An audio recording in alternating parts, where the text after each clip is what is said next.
I'm a gun-toting patriot, God-bearing patriot. Pricing why they mad, cause I'm real and they be faking it. Free speech advocate, it's on my mind, I'm saying it. I'm about to buy another gun and ain't nobody taking it. Gun-toting, Bible reading, God believing, truth speaking American. This MAGA season, Democrats committing treason. I know they think it's sweet, but you don't know who you dealing with. This for free thinkers only, you ain't got no membership. They free, General Flynn, out the cage, cause he innocent. Martin Roger Stone, cause the run know that he innocent. We need to kick out every single illegal immigrant. Mandatory voter ID laws we need to implement. Tell Justin Smollett that I know this MAGA country.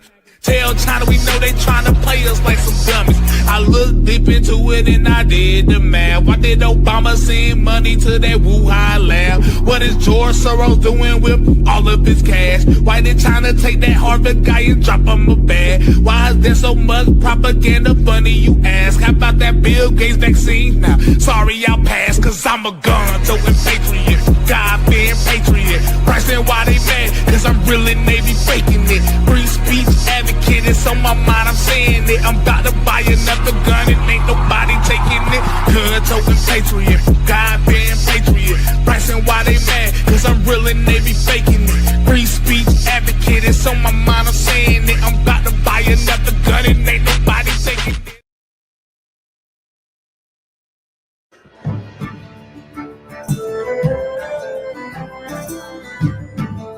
I'm Elbridge Gerry.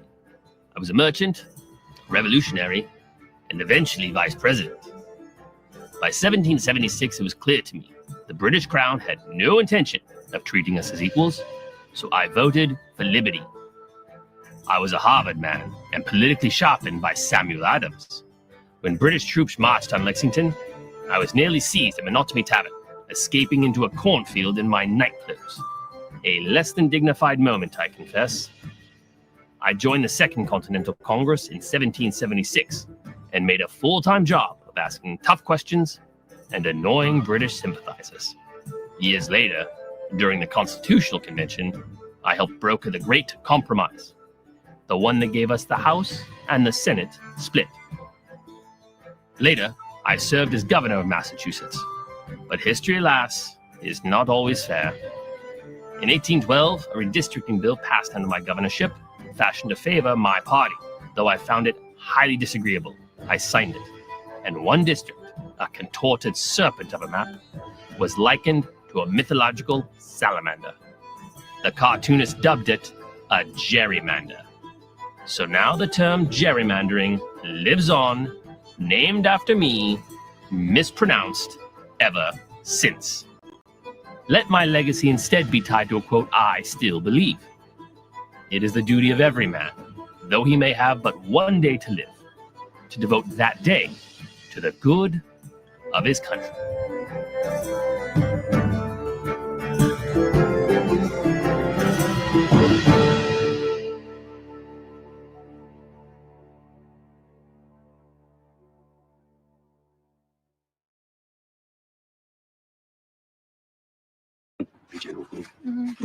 So how fast do you surf, Shannon? Up to 100 miles per hour. Hey, Shannon, Poopy said he doesn't believe you. Oh,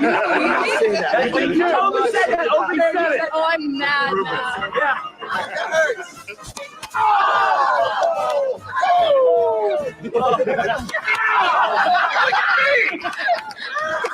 You need to get Poopy's meter? Yeah, Poopies is the one way left. Way left. Poopy's meter is asking for it.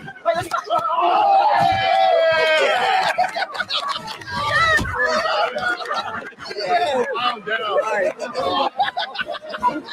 What up this side, Shannon? Leave the rookies alone. He only has one ball and you hit it. You gotta get that middle one. Oh, yeah. There you go. I'm not hit.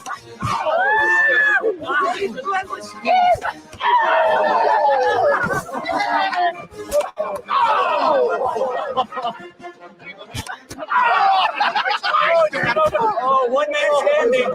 Chest up, chest up. Chest up. Yeah. Make sure I get up here.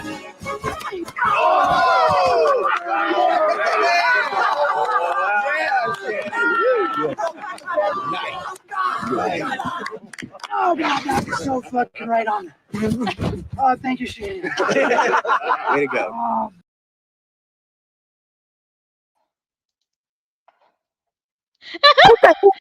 What the hell? Hello, everybody. Welcome to the Unrelenting Political Corner. You know, I always got something dumb to show you guys. Just to, What was going through your brain when you decided to play that? You said, "Hey, I think it's gonna be funny to start off the show with." I love it. I love it. It gives you guys time. This is the excuse I'm always going to use. It gives you guys time to enter the chat. All right, guys, because you should all be here ready at 9 p.m. Eastern Standard Time. Oh my god, that was hilarious. Hey, I want to say real quick, John, I texted you the link to the StreamYard in our text messages. Yeah. So, And I could also post it in the chat just to make it more convenient. okay. That works. And everybody, remember that we are streaming on both of our channels. So if you're on Jimmy's or mine, you might not see the whole chat. So, hop around and find which chat you want to be in. But okay, there he goes. I am so Well, excited for tonight. awesome. Well, welcome everybody to the Unrelenting Political Corner.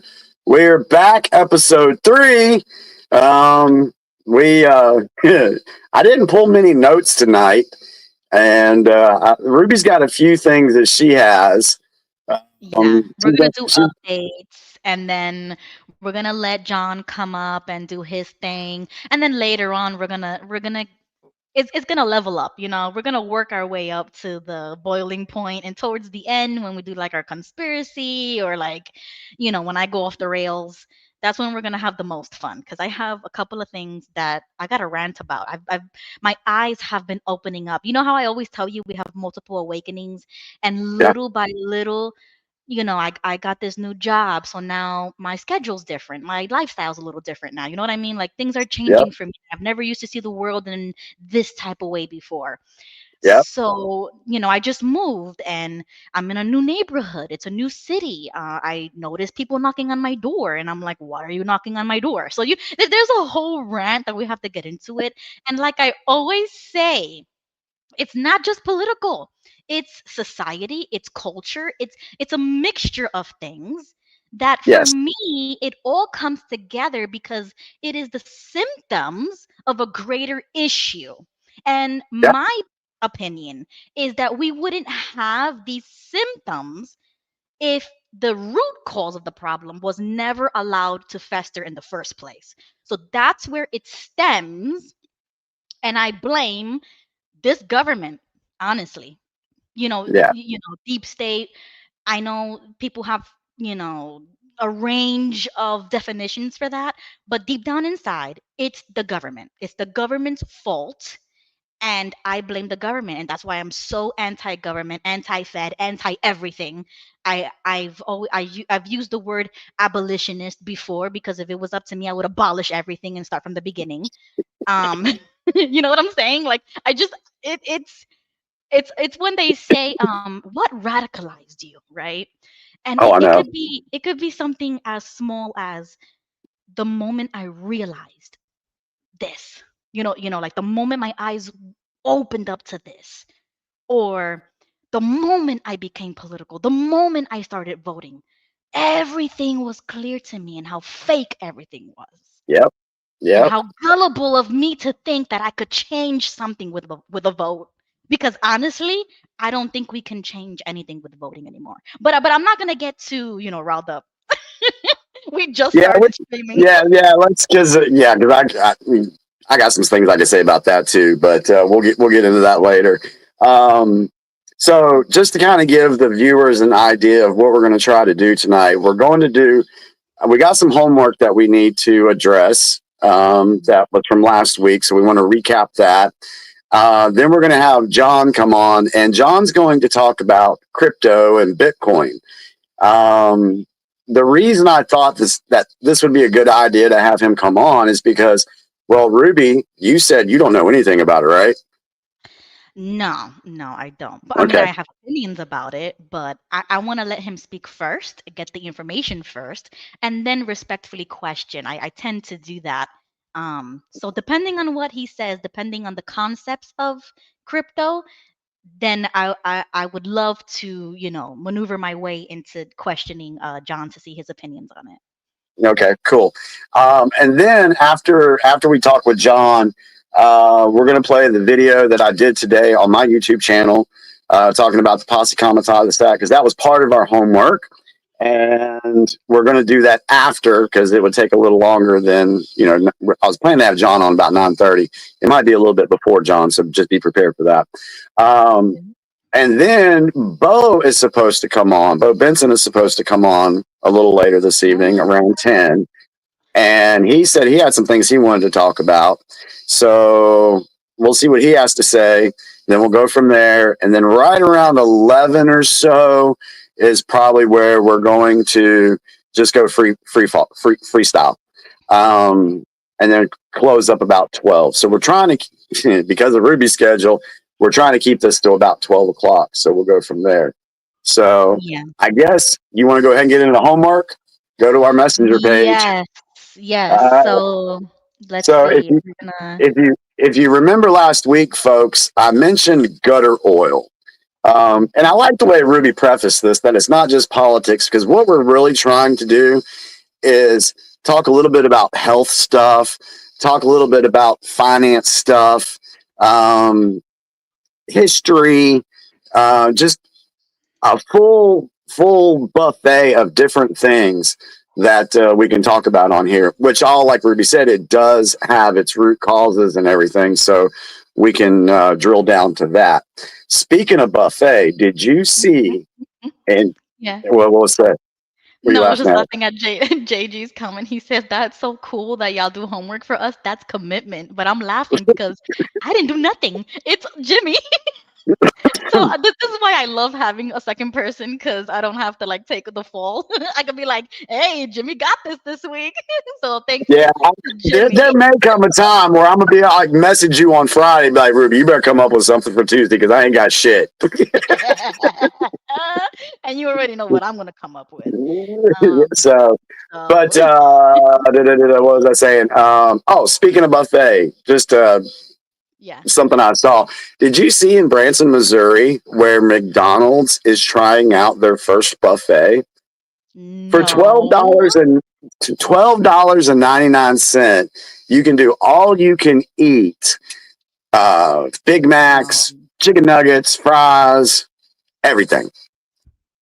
No. And I put on my Facebook, I just said sheep to the slaughter. Because these folks, if they're participating in that, they have no clue. If you're still eating at McDonald's, I don't know what to tell you. That place is disgusting. And when you see the gutter oil. I have a confession to make.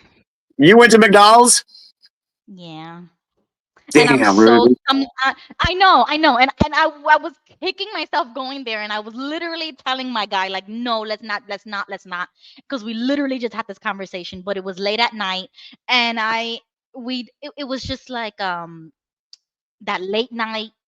And you see, these are the temptations, I'm telling you, with the devil sometimes, because I'm like, I mentally don't want to do it, but you're hungry, you have nowhere else to go, no food in the fridge to cook. And we went to McDonald's, and I said, I haven't eaten this in more than 10 years. Like, I have not eaten McDonald's. Like I told you guys, I get sick. So it's been a decade since we've eaten McDonald's, and we made the sacrifice like 2 nights ago. And yeah, that's my confession. How'd you feel afterwards? I mean, okay? I didn't get that sick. So it didn't really hurt me as much. But what hurt me more was the disappointment in myself. Like I was disappointed because I was like, I gave in. You sometimes give in. But yeah, it was just if we're making confessions, I will go ahead and make a confession too. I haven't watched an NFL football game since 2020. So my confession is, yes, I did watch an NFL football game last Thursday night. I watched the Cowboys and the Eagles, and I was just like, I know I shouldn't be watching this, but there was so much hype built up for it. I was like, But the thing that I liked the best about it was when it was over. Yeah, Dallas lost. That's my team. I know we sucked for 30 years. You can save all the insults and everything, whatever. I know we suck. But at the end of the game, when it was over and they lost, I didn't find myself so wrapped up in it. And I didn't get Right. so emotional. But then I go over to Facebook or X, and I see all these videos of people just throwing a fit, smashing their TVs. Even when college football happened, the people in Alabama, oh my God, they were pissed. And I was Yeah. just sitting there thinking, I was like, I'm so glad I'm not emotionally invested in that stuff like I used to be. Yeah. So Well, you that's know my what? confession. Well, you know what? The only upside to it was that while we're eating it, I am educating the kids and being like, listen, this is a once in a blue moon thing. Don't think this is going to be in every, because they've never eaten McDonald's like that either. You know what I'm saying? It's been Oh, years. wow. So we were just telling them, look, this was just there was no other choice basically. This is the closest thing, the cheapest thing. There's no, food to cook because we usually cook. So it was an educational moment while Well, we're eating the garbage. with that said, let's go ahead and play the 2 clips of the gutter oil that I sent you on Messenger. Okay, guys, so let's go to Jimmy's page. It's actually All on right. mine and your Messenger page. I'm Right, Facebook right. But Messenger. I'm also on your page because I just want to give a quick shout out to you. If anybody wants to follow Jimmy, follow him on Facebook. He shares all this kind of stuff. And he has a bunch, he has like what? Look at that, 430 something friends on there. So if you're interested in Used to be keeping up with more. Jimmy, just follow him on Facebook. Used to be a lot Okay. more until I got banned. Yeah, well, I think it's actually a good thing for you because you're more that type of a person, in my opinion, than I am. Because I know a lot of people send me requests, so I'm just putting it a friendly reminder out there. I do not use Facebook for public stuff, so I'm not gonna accept any requests. But Jimmy is the guy for you. He shares this kind of stuff, and he, friends people on there. But all right, let's go to the DMs. So this was the gutter oil that you were talking about. Now, can you remind me the context of this? You were saying that this is the oil that they use to fry in their country, or is this the oil that they sell us? I think it originated in China, but I do believe, I think in the video it mentions that it's happening here in the United States too. That they're doing the same kind of practices, or are they Yes. buying Yes. this oil from the? Okay, okay. Yeah. Kind of both. Both. Oh, really? Okay, so let's watch it. Yeah. Just watch videos and then we'll discuss. And then we'll bring John on. We'll go from gutter oil to crypto. All right, let's see if the sound okay.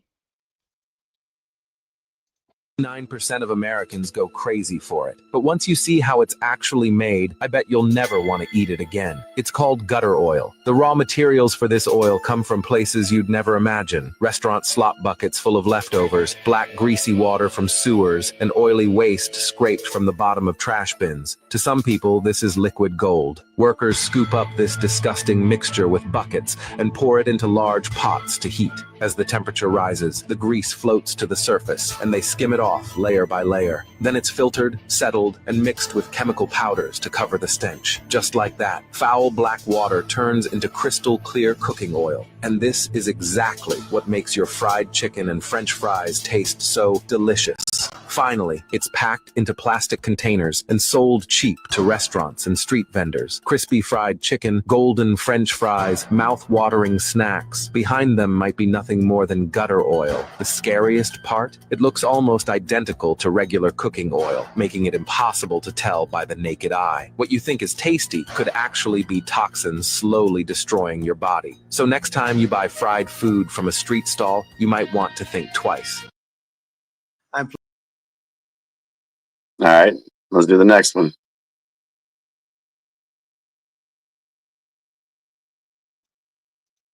Okay, sorry about that. That was really disgusting. You're welcome.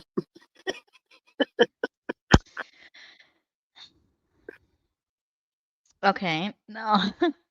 Is this the next video? Okay, It it was is. right. It was back to back. Okay. Okay.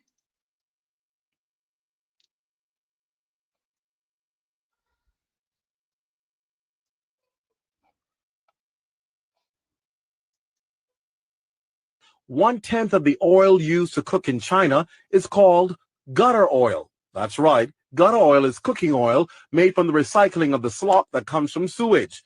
And in many Chinese restaurants, the runoff oil into the septic system. Research shows that it's commonly used in restaurants and street vendors in China, but can be very deadly. But one would hope with all the Chinese restaurants popping up around the capital, this does not happen. Well, that was short-lived until Chinese living here and working at local restaurants were actually caught and recorded performing what looked like the same procedure as seen in this video on a documentary of a woman who makes money from collecting the waste for recycling. Recently, 2 videos went viral on social media of 2 different Chinese restaurants in Nassau allegedly following the same process. One shows what appears to be an oil container with a funnel to collect the slop from the sewer. Both persons were caught in the act at early periods of the day when hardly anyone would be. All right. So there's the homework on gutter oil, folks. Just bringing it to your attention. You can look more into it on your own if you feel like it. But what'd you think, Ruby? Okay, so I normally wouldn't compare us to China, right? Because China, they got their own laws, their own system, everything, right? So who am I to judge or have an opinion about them, right? That's just me. But why are we doing that in America if that's the case? I don't know if that's actually being done here. I mean, we've only seen this in the, China perspective, but why would America ever be doing that? That doesn't make any sense to me. Well, like you said, you got the folks that have immigrated from China and started up their little, areas, their own little restaurants and things like that. So if that is part of something that they're used to doing, why wouldn't they? Mm, Why wouldn't they continue to do something like that? okay, I get it. I got it. So That makes sense. I'm Yeah. not. I'm not saying it's happening, but let's say there's what Chinatown in San Francisco and Chinatown in New York. Yeah, everywhere. Yep. Is this something they're doing there? We don't know. We're not saying that they are, but we should be aware of what we are putting in our bodies. Okay, that makes a lot of sense. I'm kind of shocked that I missed that while I was watching it because I was thinking, well, they do that in their country. Who am I to like, Yeah. say, oh, don't do that. I mean, that's you, you know? But we're here. We are in the West. We are Americans. Like there's no need to do something like that. You know what I'm saying? Like I understand if there's an element, right? Poverty or third world country or a culture issue or something like that's I would understand it, right? But not here. You know what I'm saying? Like Well, I would not unfortunately, expect that here. yeah. Well, unfortunately, like we were talking about last week, we were talking about polysorbate 80 and all these different things that are put into American food, whereas over in Europe, those products are banned in Europe and they actually don't have all that stuff in their food over there. So Right.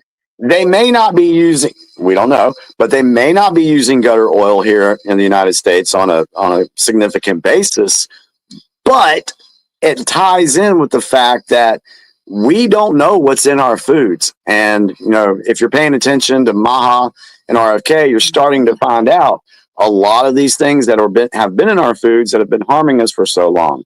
And of course, that goes into also those things, but we're not going to talk Mhm. about that tonight. So I Yeah. just wanted to bring those videos out because I mentioned them last week and I Mhm. wanted to follow through for you guys, the viewers. So let us know what you think in the chat about gutter oil. Okay, awesome. Thank you, Jimmy. And I see Jerica in the comments. She totally gets me. I brought up some of her comments. She's on the same page with me, so I'm glad at least somebody understands because I was kind of like that point almost skipped me if it wasn't for Jimmy. um, so we have our special guest Yes, go ahead and backstage. bring John on.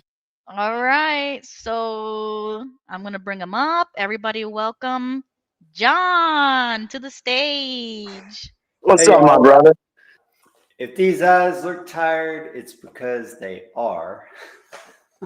I'm here because I love Jimmy, and he asked me to come on to talk about this. Now, Ruby, to your point, I'm not going to present a position on crypto or Bitcoin or anything like that. I'm just going to talk about what it's supposed to be, how it's supposed to work, the problem that does exist, whether or not you think that crypto or Bitcoin or anything like that is the solution.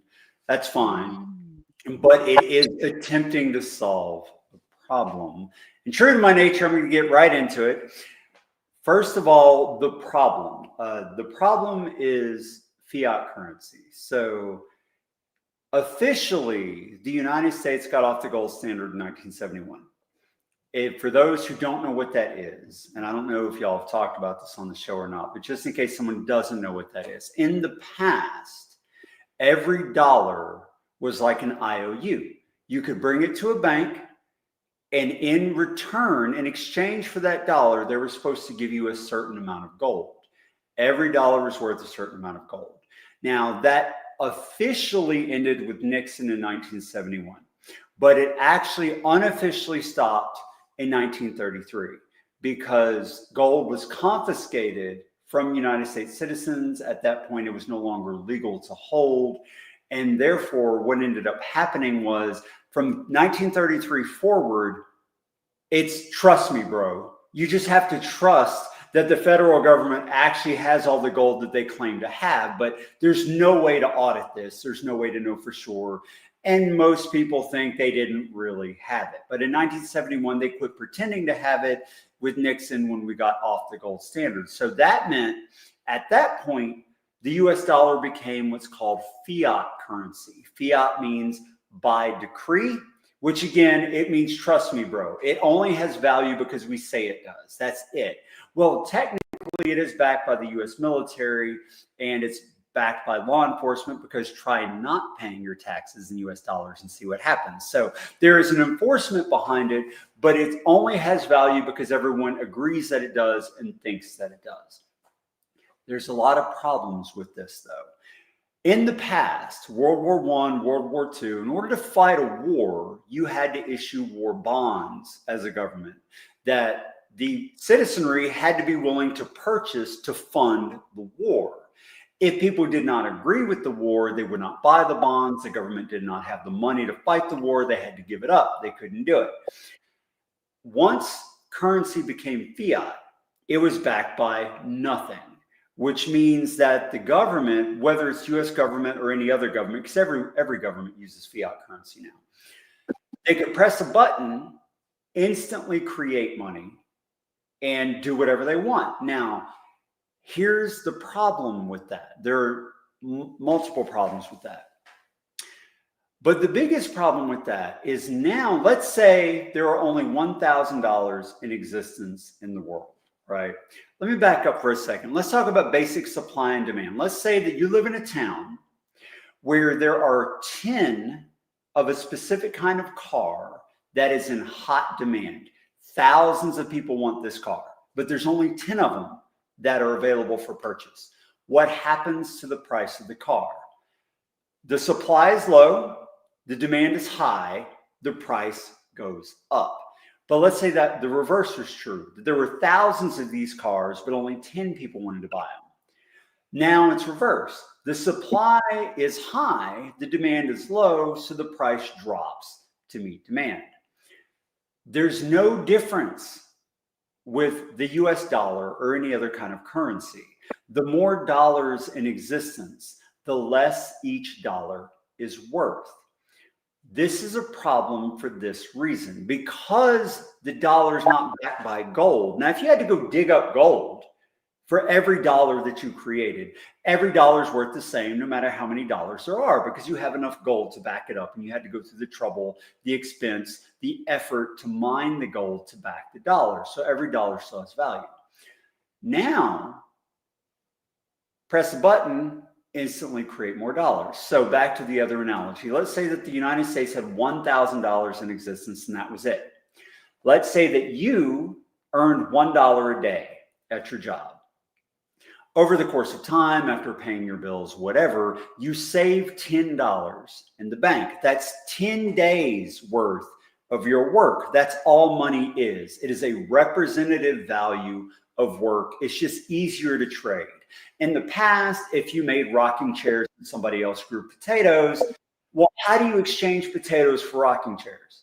You only need so many potatoes. You don't need enough rocking chairs. And what happens when the potatoes rot? Now they're not worth money anymore. They're not worth anything anymore. How do you trade that equally? It was hard to do in the bartering system. So the dollar was invented to represent a certain amount of work. Whether you make rocking chairs or whether you grow potatoes, it's worth a certain amount of work. And it's up to the market to decide how much each of those things is worth as they trade the dollars for various items and commodities, right? That's how it used to be. And then dollars came along, they were backed by gold, everything was fine. Now, government presses a button, they can print more dollars. So there's $1,000 in existence in the United States, you earn $1 a day. You've saved $10 in the bank, it's $10, 10 days of your work you have saved. The government decides it wants to fight a war. Now they don't have to issue bonds in the hope that you'll buy them to back their goal of fighting this war. Now they press the button, they instantly create more money out of thin air. Now instead of $1,000 in existence, there are $2,000, and they take the other $1,000 to go fight the war. The problem with that is they have doubled the money supply, but the amount of work has not changed, which cuts the value of each dollar in half. Not instantly, but fairly quickly over time. If you doubled the money supply, that would happen. That's inflation. So now your $10 in the bank is no longer worth 10 days of your work.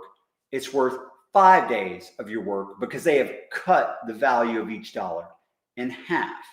So they stole from you without asking you by simply printing more money. Inflation is theft. That's what it is. It's unlegislated taxation. That's what inflation is. Here's another analogy. You have a house, you have a basement, you have an attic, you have all the little knickknacks and things that you have saved and that are all over your house. Imagine someone came into your home every year and stole 2% of the stuff in your house. At first, you may not notice, a knickknack here, a clock there, but eventually you're going to start looking around and be like, where's all my stuff?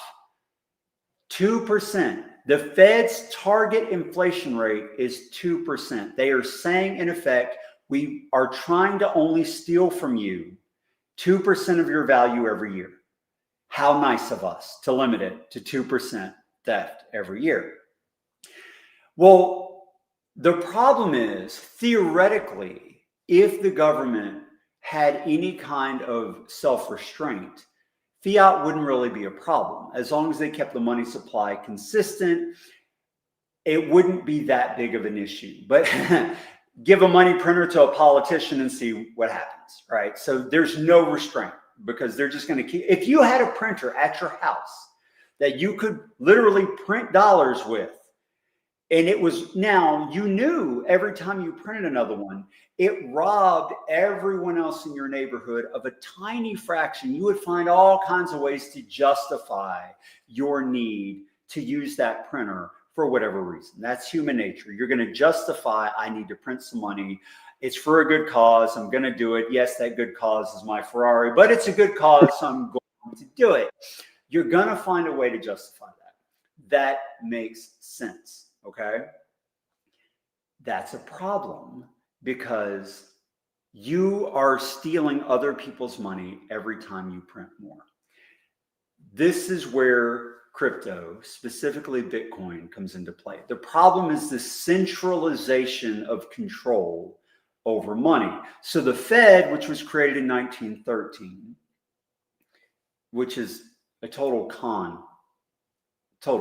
The Fed is, they're con artists is what they are. They control interest rates, inflation, all that kind of thing, right? So they're the ones who are setting the target theft inflation every year. In 2008, it became painfully clear that there is zero restraint by the Fed and by the US government and all other governments in the world. They're going to just do whatever they want to do whenever they want to do it to bail out their buddies. That's what they're going to do. So Bitcoin was born at that time. It is said by an individual, Satoshi Nakamoto, who finally solved the problem that's known as the double spend problem. With digital money, the problem always was, how do you prevent someone from spending the same dollar or Bitcoin or whatever in two places at the same time?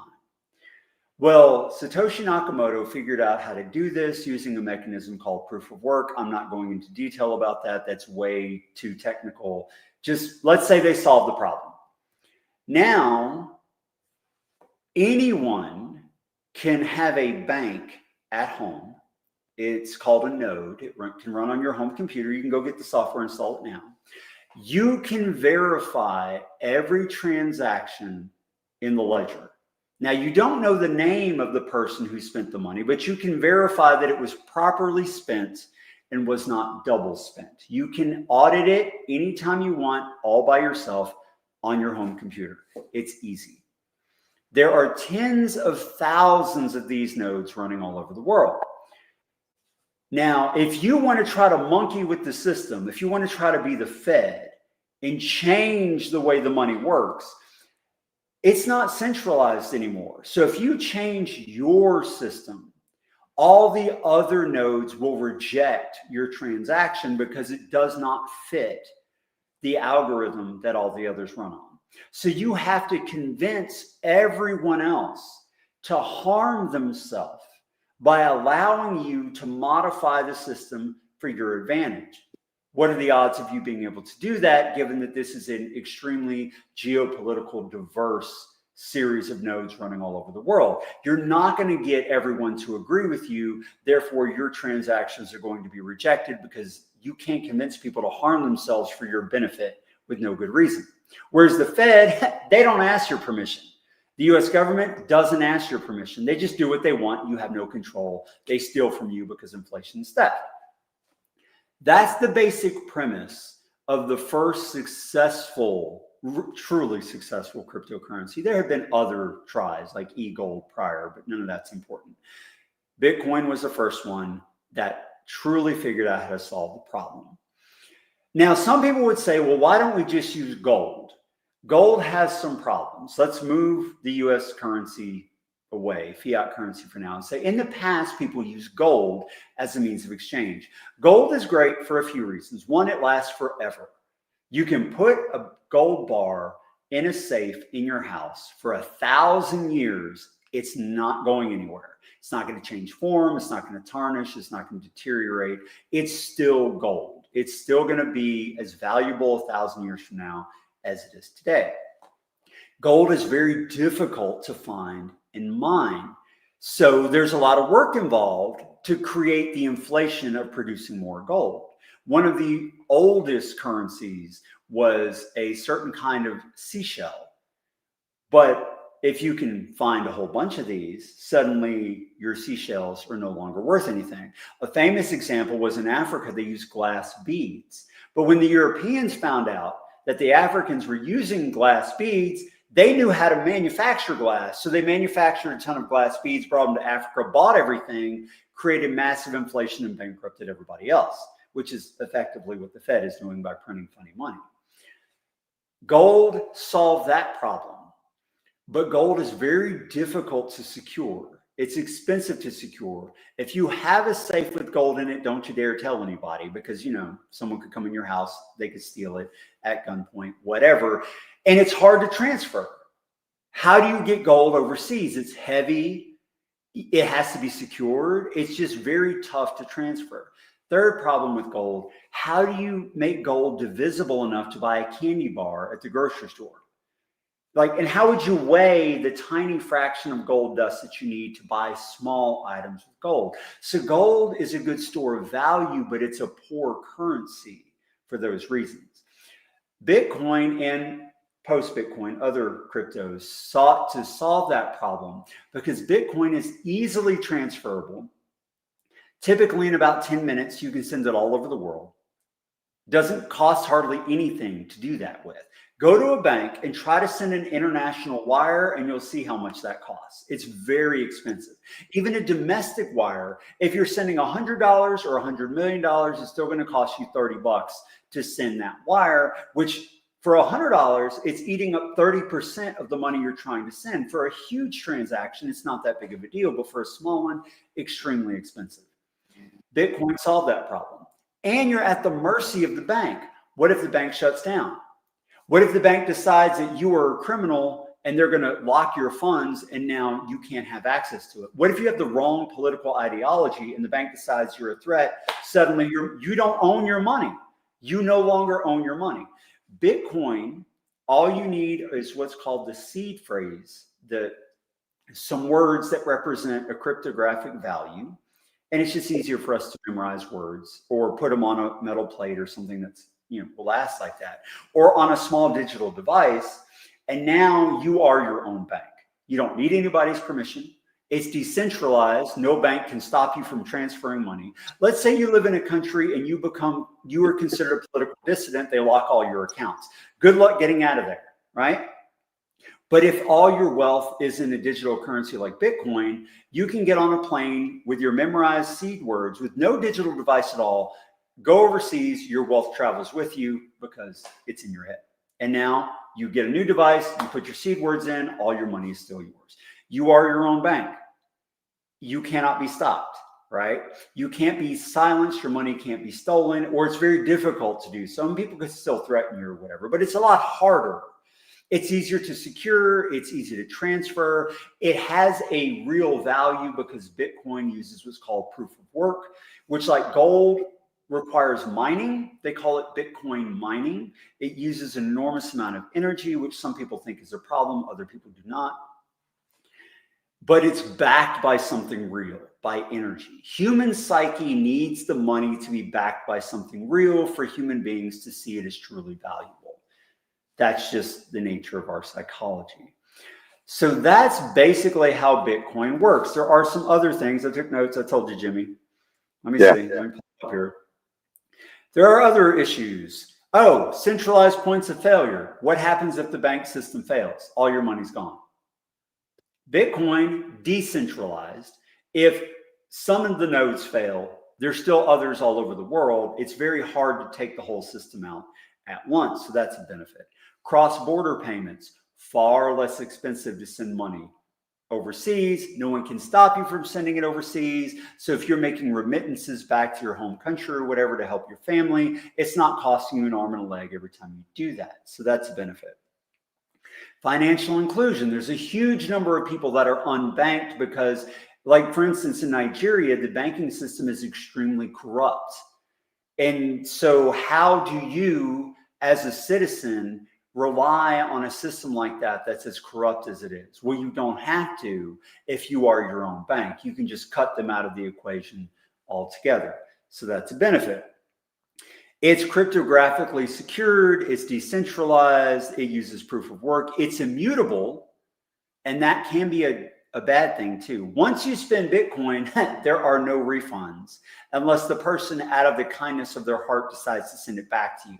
So like one advantage of the banking fiat system is, let's say that you spend money to buy something and that person does not send you that thing. Well, the bank can reverse the transaction and give you your money back. You cannot do that with an immutable system like Bitcoin or some of the other cryptos. So if you spend money and they don't send you your stuff, now, I mean, obviously there could be enforcement, but what if you bought something from Temu or something overseas? How are you going to go enforce to get your $30 back? It's incredibly difficult to do that. There is no chargeback. There is no reversing of the transaction.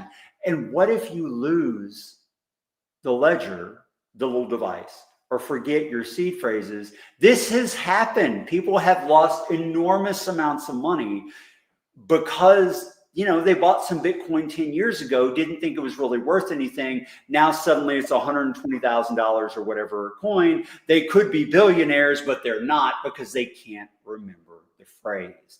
That's a problem. Can you imagine how upsetting that would be? That's an issue. Now, those things are getting easier and better if you go through an exchange. The biggest one in the United States is probably Coinbase. And I mentioned that to you earlier, Jimmy. Yeah. You can store your crypto, whether it's Bitcoin or something else, with a third party. But now there's the trust problem returns. Now they are the bank. They are the centralized location. What if they decide you're a threat? What if they go bankrupt and go under? There's a saying with Bitcoin, not your keys, not your coins. If you don't control it, you don't really own it. You're at somebody else's mercy. So that kind of defeats the purpose of the whole decentralized currency if you're storing it in what is the equivalent of a bank with someone else. Now, it's okay to do a little bit of that if you're a trader, right? If you're trading Bitcoin or crypto or whatever to make a profit, well, maybe you're parking some of it there to trade. And, you know, these are established companies, they're insured, they're trustworthy enough for you to do a little bit of that. But the hardcore crypto person would never put a significant portion of their crypto parked at any exchange like that. So that's an issue. All right, hang on, more notes. I told you I'm tired. Oh, another advantage. Banks are closed on the weekends. What if you need to buy something on the weekend? Well, you can spend your crypto at any point, at any time, at all whatsoever. If you need to transfer money, you know how slow SWIFT is? SWIFT is the system that creates transactions between banks, whether it's nationally or internationally. To send an international wire, first of all, it's going to cost you ridiculous amounts of money. And it's going to take 3 to 5 business days to get there. And there's no guarantee it's actually going to get there. You have to trust every bank that it hops along the way that they're going to do the right thing. The concept of Bitcoin and crypto is no trust is necessary because the system is agnostic. It does not care who is doing what. It's just following the rules that are laid out in the code. And with Bitcoin, it would get there in 10 minutes. With other cryptos like XRP, which is known for being very fast, it would get there in 3 to 5 seconds with near zero cost. And then it arrives and you can park it at an exchange and swap it to the local currency and pull out the cash into your bank account or however you want to do it. Or if you have vendors that take crypto directly, you can pay people directly with cryptocurrencies, which is getting more and more common. It's still not super common, but it's much more common. Like in El Salvador, Bitcoin is considered one of the national currencies. So you can spend it at any location and they'll take it as they would the local currency. And you see more and more of that as people trust the financial system less and less, and with good reason.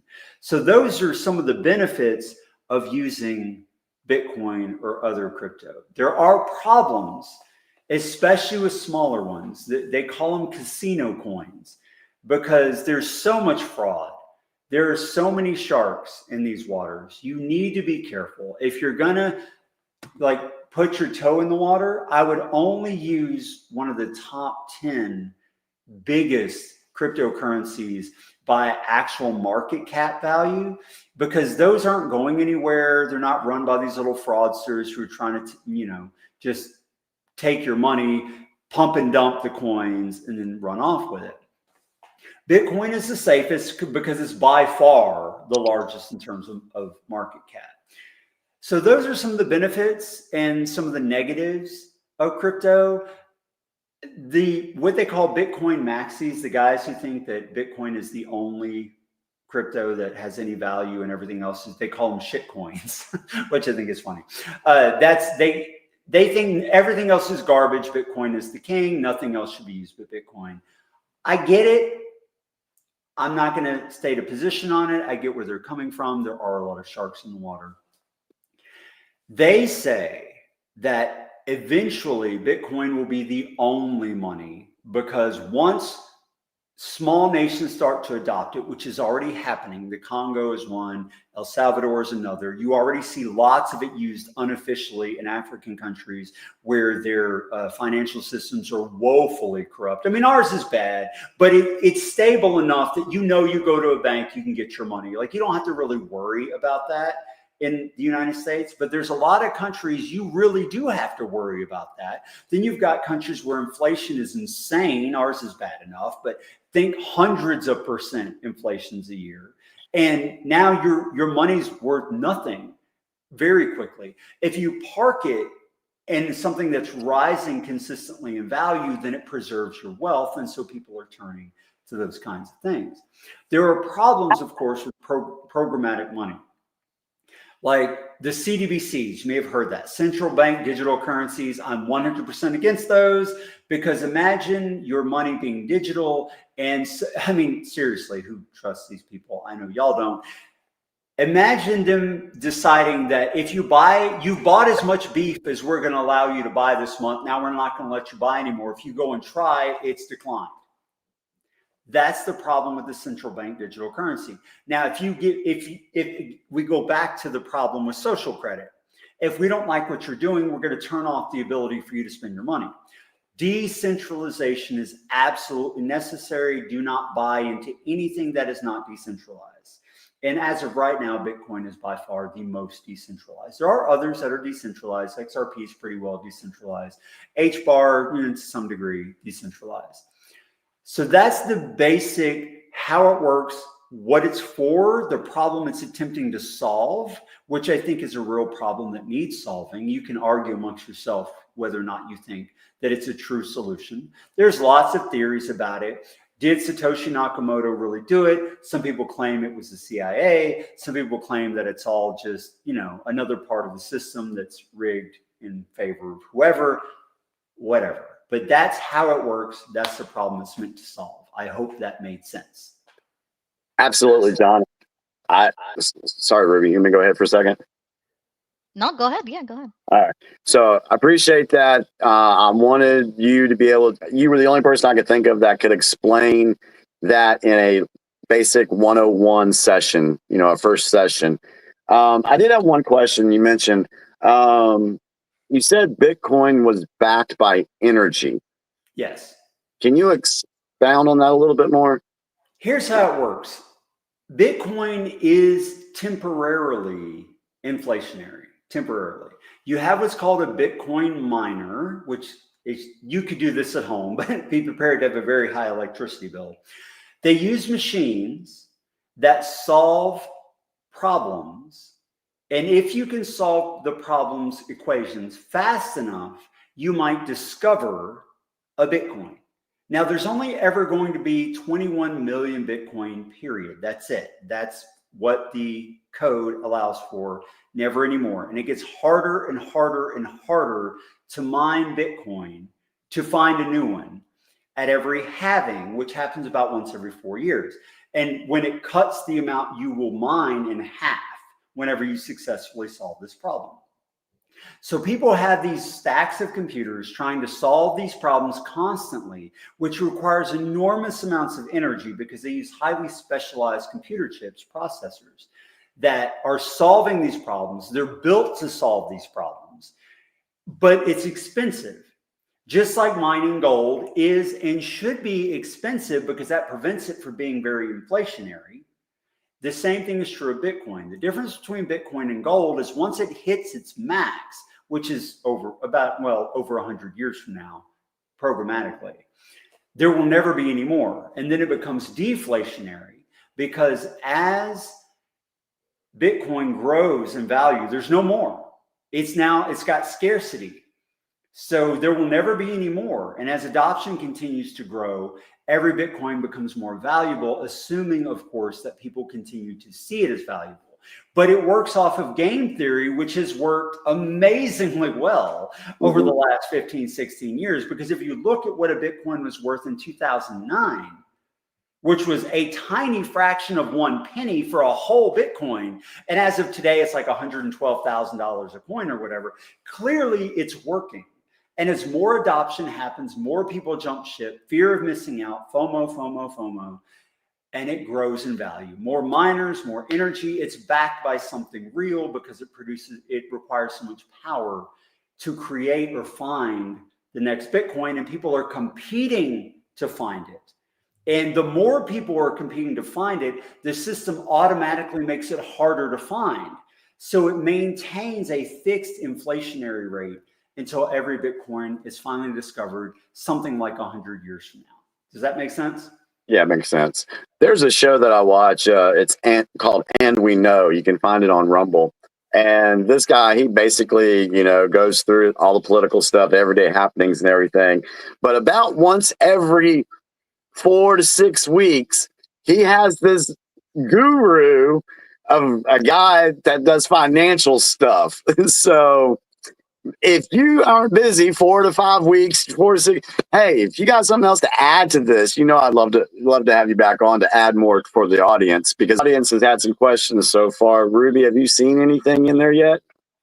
Yes, I starred about 3 of them, and I'm kind of shocked because Jimmy, your question was the exact one that I had. I was literally going to say the exact same thing.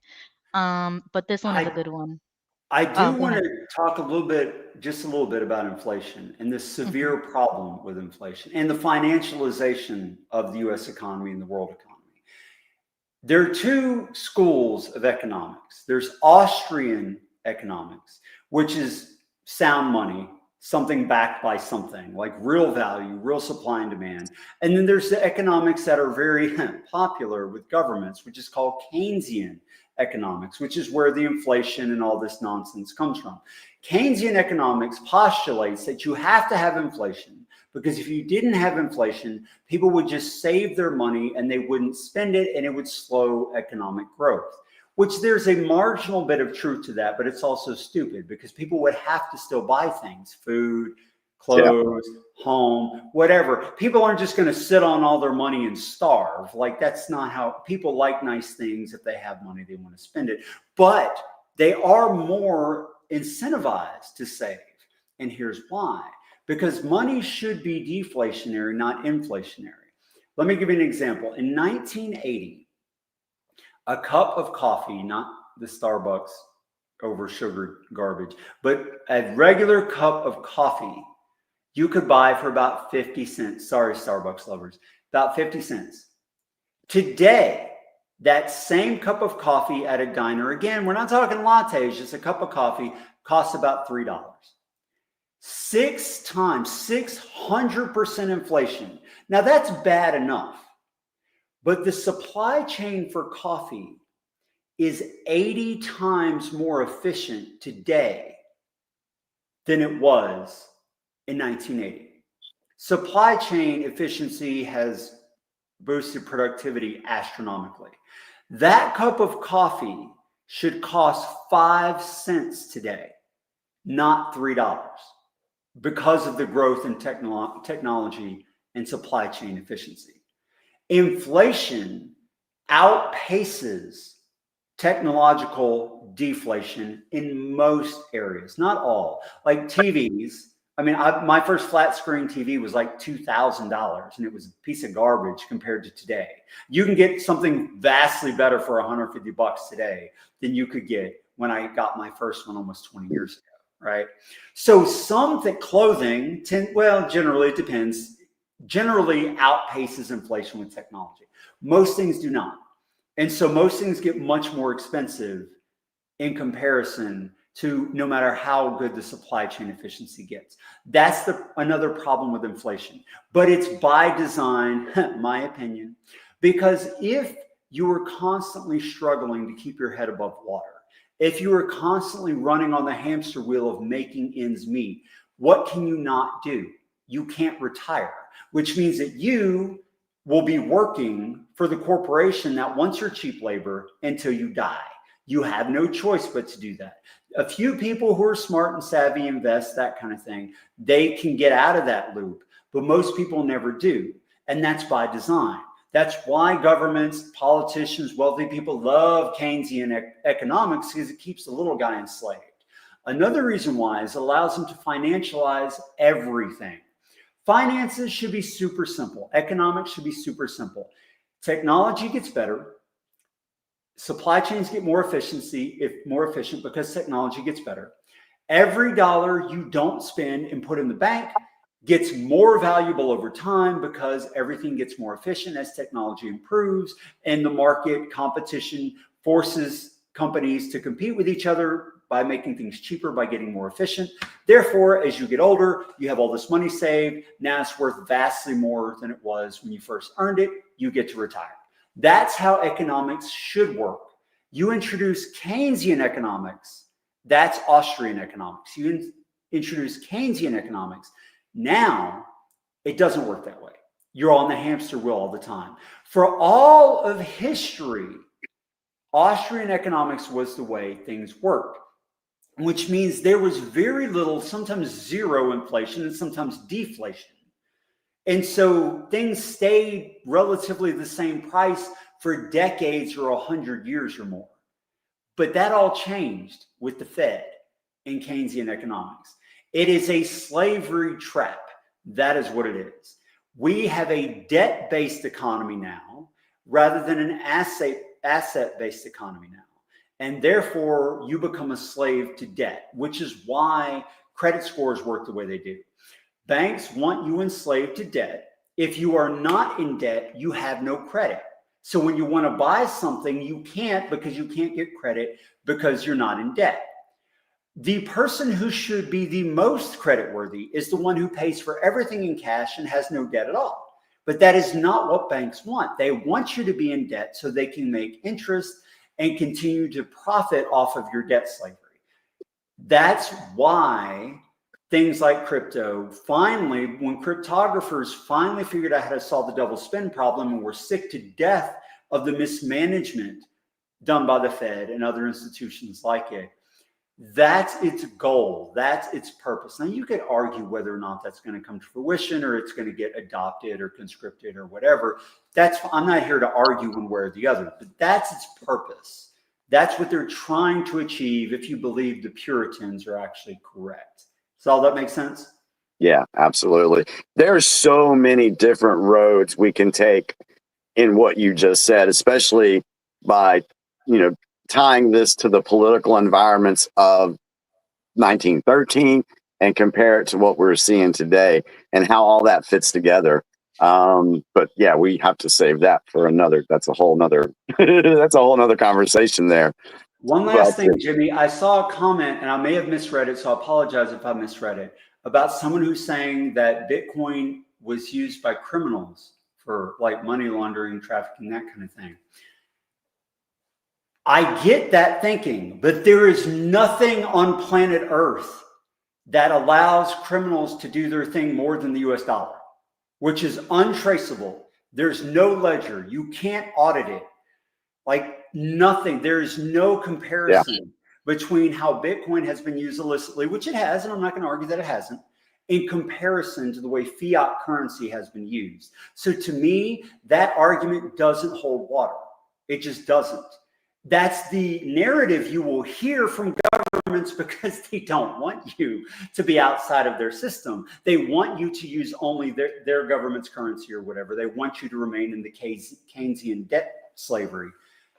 It's valid in a sense that, yes, it does happen and things I agree that we should try to prevent that.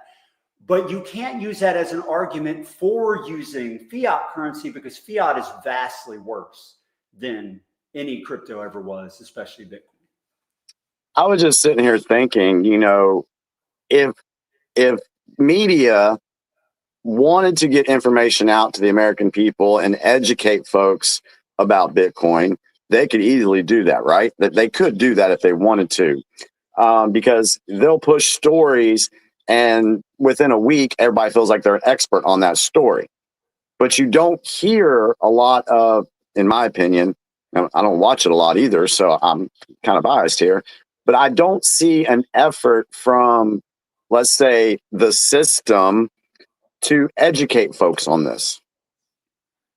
Well, I mean, seriously, Jimmy, they stopped teaching economics in schools decades ago. Yeah. If people understood how the system works, if they understood economics, if they understood inflation, if they understood Keynesian ideology, we would all be appalled. If the average American was taught how to run a business in school, who would work for the big mega corporations? Exactly. And Exactly. that there's a reason why people are ignorant of all these things. Now, today in the internet age, people's knowledge of this stuff is exploding. The Fed has become a meme. If you look, the Fed is a meme now. Everybody knows they're full of crap.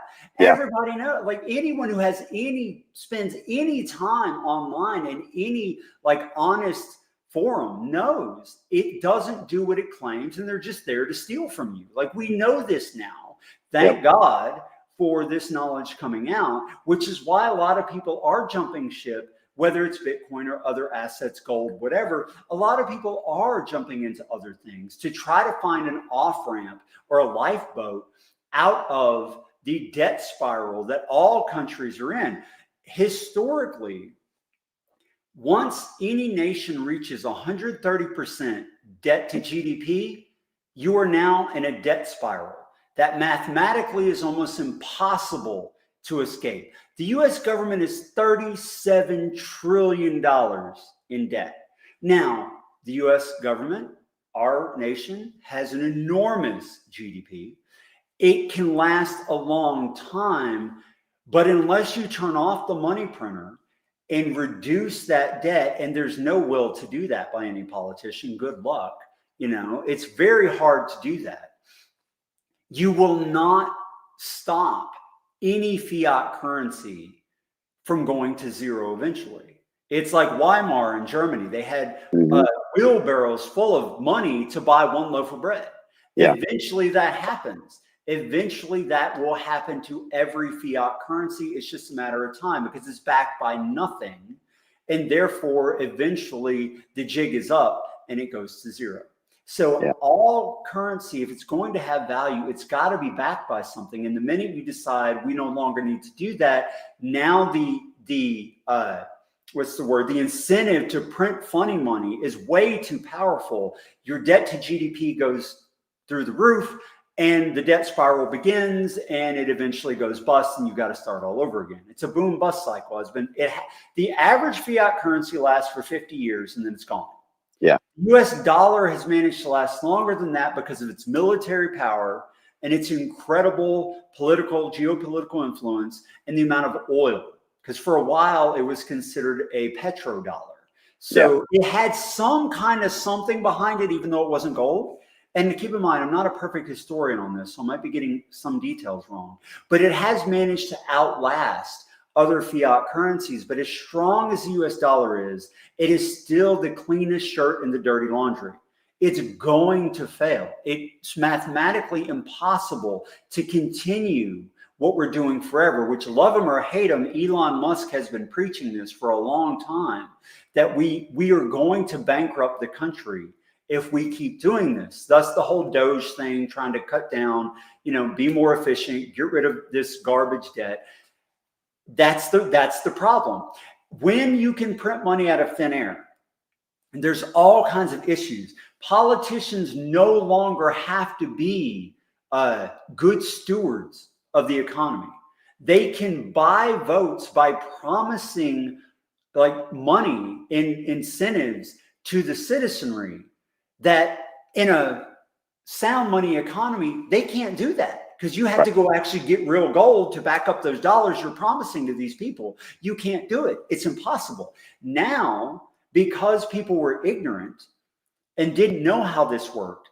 I mean, my favorite thing to hate was the STEMI checks. By the time you got the STEMI, there's a principle, if I can remember it, it's called the Cantillon effect, or the Cantillon effect, if you are French, which I sort of am, but not really. The Cantillon effect says that the people closest to the money printer get the immediate bulk of the benefits and then trickles down to the other people. So let's say government says we're going to print $9 trillion, which they did over the last few years, of funny money. Most of that money went first to mega corporations, who immediately bought real hard assets with that money before it hit the general economy and inflation ratcheted up. By the time you got your stimmy check, the money you received was worth less than what it would have been worth in the past, right? So by the time you got it, your income from your job had shrunk in actual purchasing power far more than the stimmy check made up for. You're like, yay, I got my $1,500 or whatever. You feel good about money. They're finally giving me money. No, they robbed you and tricked you by giving you this little stimmy while you're not understanding the fact that your basic pay you were getting each year is now worth less. You're buying less. Why are groceries so expensive? That's why. That's why they rob you through inflation while making you think they're doing you a favor. You can't do that with sound money. It doesn't work that way. You have to actually have something to back it up with. So all these shenanigans that politicians, they love it because it lets them get away with this stuff. It lets them make these pork bills that they give money to all of these special interest groups. You can't do that if you actually have money that's backed by something real that you have to go dig up or produce or mine or whatever before you agree to do that. It doesn't work, which is why governments love fiat money, because it gives them the ability to rob you and you don't even know it. Yeah. Wow. Exactly. But Yeah. quick question, but wouldn't the government find a way to tax it like they try with everything else? I'm sure, but here's the thing. If they have to approach the people to have them vote on a tax, right? Who's going to vote for that? No, I don't want to do that. Again, it goes back to the decentralized Bitcoin. You have to convince everybody else to do something that harms themselves. Why would they do that? Rational people wouldn't do that. You might be able to convince some people to do that, but not enough and not as easily as pushing the button and making more money and not having to ask permission. So the government, for the viewers, the government has absolutely no control over that system. None. So, yeah. Right. They That's could that's run what I'm nodes and loving. stuff. They could try to mine too, but if they poured billions into Bitcoin mining, the Bitcoin algorithm automatically adapts to make it more difficult to mine based on the number of machines that are attempting to mine. They just make it harder for everybody, including themselves. All right. Wow. But the only problem that I haven't heard you bring up is what if there's a World War III scenario and all those computers get unplugged? Now what? All of our fiat runs on those same computers. I mean, debit cards, credit cards, Google Pay, Apple Pay. What happens to the system we have now if the power goes off? We're screwed regardless. So would you rather be screwed with fiat? This is the crypto Yeah. Bitcoin maxi argument. Again, I'm not giving a position here. I'm just telling you what they say. Would you rather be screwed by them in that scenario? Or would you rather have a chance at some self-sovereignty and ownership over your own money in that scenario? Hey, at least when the power came back on, you didn't have to wait 3 or 4 days with the government to get back online and everything. You could just log into your Bitcoin stuff and your money's right there. Yeah, there's that too. It's not, there are no perfect systems, but the system we have now is so incredibly corrupted and broken that these things are attempts to solve these problems and restore some sovereignty to the individual. And the game theory is that as nations begin to adopt this, that now people, like, let's say my Bitcoin is worth so much now, I can, well, I don't want to pay your taxes anymore. I'm going to hop ship to this country that just adopted Bitcoin as a national standard or national currency where my money's worth a lot more. So forget you, I'm gone. And you can't stop me, because if you try to freeze my bank account, guess what? My money's not there, right? So it becomes game theory. So bigger and bigger nations theoretically would have to adopt it to keep up. Now, I do not believe, personal opinion, that any nation of significance will use Bitcoin or something like it as their primary currency. The best case scenario, in my opinion, and this is still a long way out if it ever happens, is the world reserve currency should be decentralized, and that every other fiat currency has to be pegged to a world reserve currency that's decentralized and nobody can monkey with it. The United States has benefited tremendously from the fact that its currency is the world reserve currency, and it can monkey with it anytime it wants to its own advantage, which has been great for us as American citizens. Well, it was until we got off the gold standard. But it is terrible for everybody else in the world. A decentralized currency that no individual nation controls restores some like equitable nature to the economic system. Now, there's always going to be corruption. There's never going to not be corruption. But if you can limit how much corruption any single actor can bring to the system, the rising tide, it lifts all boats. That's the theory behind it. It is idealistic. It is, but that's the theory behind it. And look, I mean, if you see it from their point of view, it's a better way to try than what we're doing now, which robs all the little guys in favor of big corporations. I mean, it's okay. So real quick, let's go ahead and wrap this segment up real quick. What I'd like from the viewers is you guys can go back, listen to this portion that John's talked about. Write down your questions, send them to me. I will forward them to John, and then he can decide whether just to, if he's willing to just respond to answer the questions by email. I'll share that with you guys, or if time allows and he's able to come back on, maybe he can answer your questions.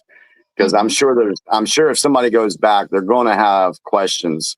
And John, if you're willing to do that, we'd love to have you back on. You know that, man. Schedule allowing, I've got no issues with that. That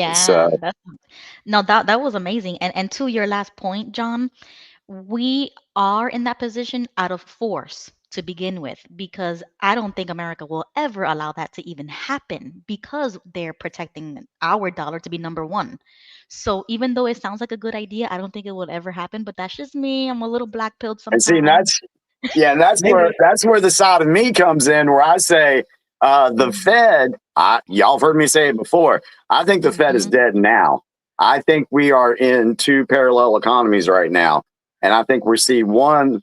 I think we're seeing the old economy die, and then a new economy spring up with a better system that transfers money. Now, whether that be through the quantum financial system, using Bitcoin and XRP, I don't know.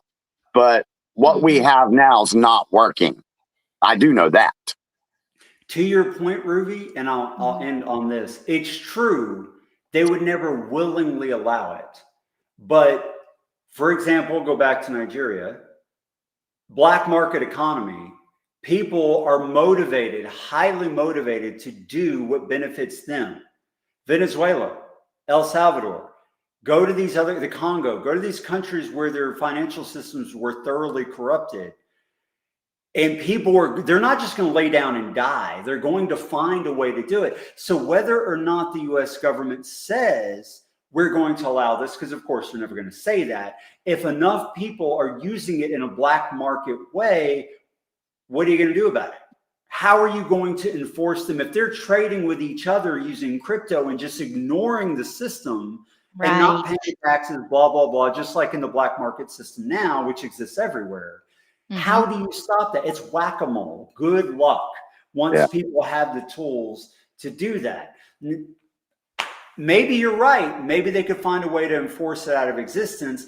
But history says that when people are backed into a corner, they find a way. And exactly. So that's what we're looking I'm at feeling right it. now. So there you go. Wow. So thank you, John, for hopping on and discussing it. I Thank you so love much, it. brother. I loved it. Sure. Yeah, and like I said, for the viewers, you guys, after this video is over and it's been posted, put it in the comment section after the video is posted, not the live chat, but put your questions in the comment section so we can look through them and I can put something together and share it with John. and then we can maybe plan for something in the future. Right. Sounds Yeah, good. that sounds like the best. All right. Good Thank you, night, brother. John. Thank you so Yeah, good much. night. Talk to you later, Thank man. Good God my night. early appointment canceled, so I'll be sleeping in tomorrow. There you go. Nice. See y'all later. Talk to you later, All brother. right. Bye. Wow, that was amazing.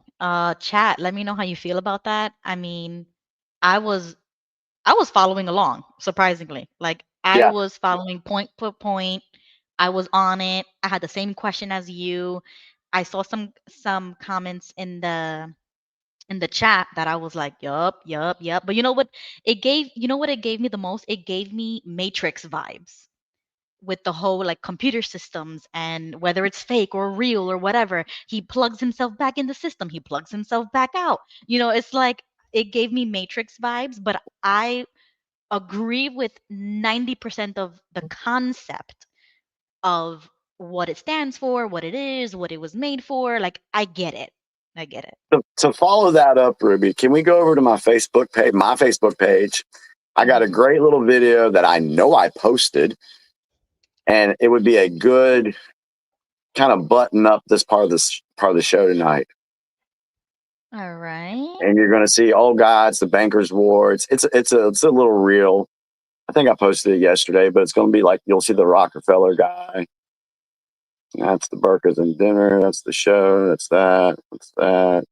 No, no, Mm. no. There you go. There you go. Right there. Okay. All wars are bankers' wars. All wars are about making a profit for the 1% by consuming the 99%. Iraq was a bankers' war. All wars also have a very strong Zionist component. Let me say first that banks are a massive form of legalized crime. Banks basically create money out of thin air for the 1%.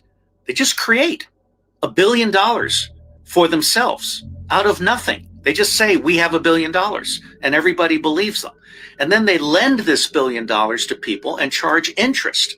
So they're creating money and earning interest they don't deserve. Banks are a complete fraud. Countries need to take responsibility for their currency. They should not be allowing the Rothschilds and the Vatican and the Chabad Jews to control their economy. As one very famous banker said one day, I don't care who makes the laws. If I manage the money, I'm making the laws. So that ties in a lot with what John was saying. And when you're talking about not trusting the banks, we have some folks in this crowd that have grandparents that probably, took out their money in the 30s and the 40s because why? They said, I don't trust the banks, and they would hide their money in their mattresses. And so, yeah, I think what John was saying made a lot of sense, but we definitely want some feedback from you guys on that, because I thought he did a really good job with it. What about you, Ruby? Yeah, I kind of glitched there for a second. Can you guys see me and hear me good? I'm Yeah, not yeah, you're glitched. good. Okay. Yeah, All right. Yeah, I think the bottom line to it is, like he said, if everybody's doing it, there's no stopping it, which is the problem, is that too many people are asleep and they're just following the system because that's all they know. And they don't correct. know anything different. And if you even try to propose something like that, it's like, oh no, like, it's taboo. It's like illegal all of a sudden. And people don't realize that we literally were born from that type of rebellion. Like, Yeah, do you not remember that we are here because of the one of the biggest rebellions ever? So why are you still following the system? So that's why I agree with it, because I'm so anti-government, anti-Fed. If it was up to me, I would be one of those types of people that says we should all stop paying taxes because they can't arrest everybody. So what are yeah, they I'm, going to I'm do? right there with you. Yeah, exactly. So that I'm would right be there with. me. But Yeah, if I try to log in right now and try to take off the taxes that they take out of my, your paycheck, they show you gross and then they show you what you actually got. Why isn't, I mean, there is an option you can take it off, right? And then you just pay your taxes at the end of the year or something like that. Well, why don't we have that choice as each working person to not pay it if we don't want to? Because this government or our representatives are not spending it the right way. Like John said, they don't even have to ask for permission anymore. They just print it all over again if you don't agree with it, because they're going to do it anyway. We could so take this subject in so many different ways. We could fill up the whole show with this particular subject. Exactly. So I think we should go ahead and move on. But I really let us know what you guys think about having something like that, like John doing that, and having an economic segment to the show. Oh, of course. Yes. Because Yes. I thought that was pretty cool. So this is one reason why I put on my Facebook page that if any of you viewers have a particular subject that you feel like you're versed in and that you want to share with us, let us know, because this show isn't just me and Ruby. We wanted to, it says Ruby, Quinn, Jimmy Bell, and friends. So we want participation from you guys. We want you to join in. And with that said, I guess we should see if Bo is still out there. Yes, he is. He is And if he wants to go ahead and come on, let's have him on. Yes, I'm gonna bring him up. There he is. You can unmute yourself. All right, can you guys hear me okay? We can hear you. Perfect. Oh, I'm so glad. I so apologize to the audience of what's going on. So, I don't know if you guys want me to explain my background before I talk about what I'm going to talk about, because you guys really got a little bit of it because of the interference in the feed problem. Probably didn't make a whole lot of sense. What would you guys prefer? Do you want me just to spew it, or do you want me to just give a little bit of background how I know what I learned? Ruby, what do you want him to do? I'm going to leave it up to you Yes, guys. because I wanted to ask you like some follow-up questions, kind of get to know you a little bit better, especially politically, if you don't mind, Do after you you want to give your do little that intro. before I talk? Would that be your preference? Yeah, go ahead, Ruby. Go ahead. Ask him your questions.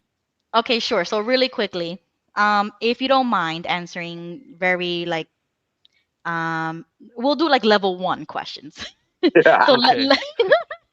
so a level 1 question for me is are you registered to vote or do you vote? Yes, I'm registered as a Republican. I used to be a Democrat. Okay. And did you vote at least in the most recent election?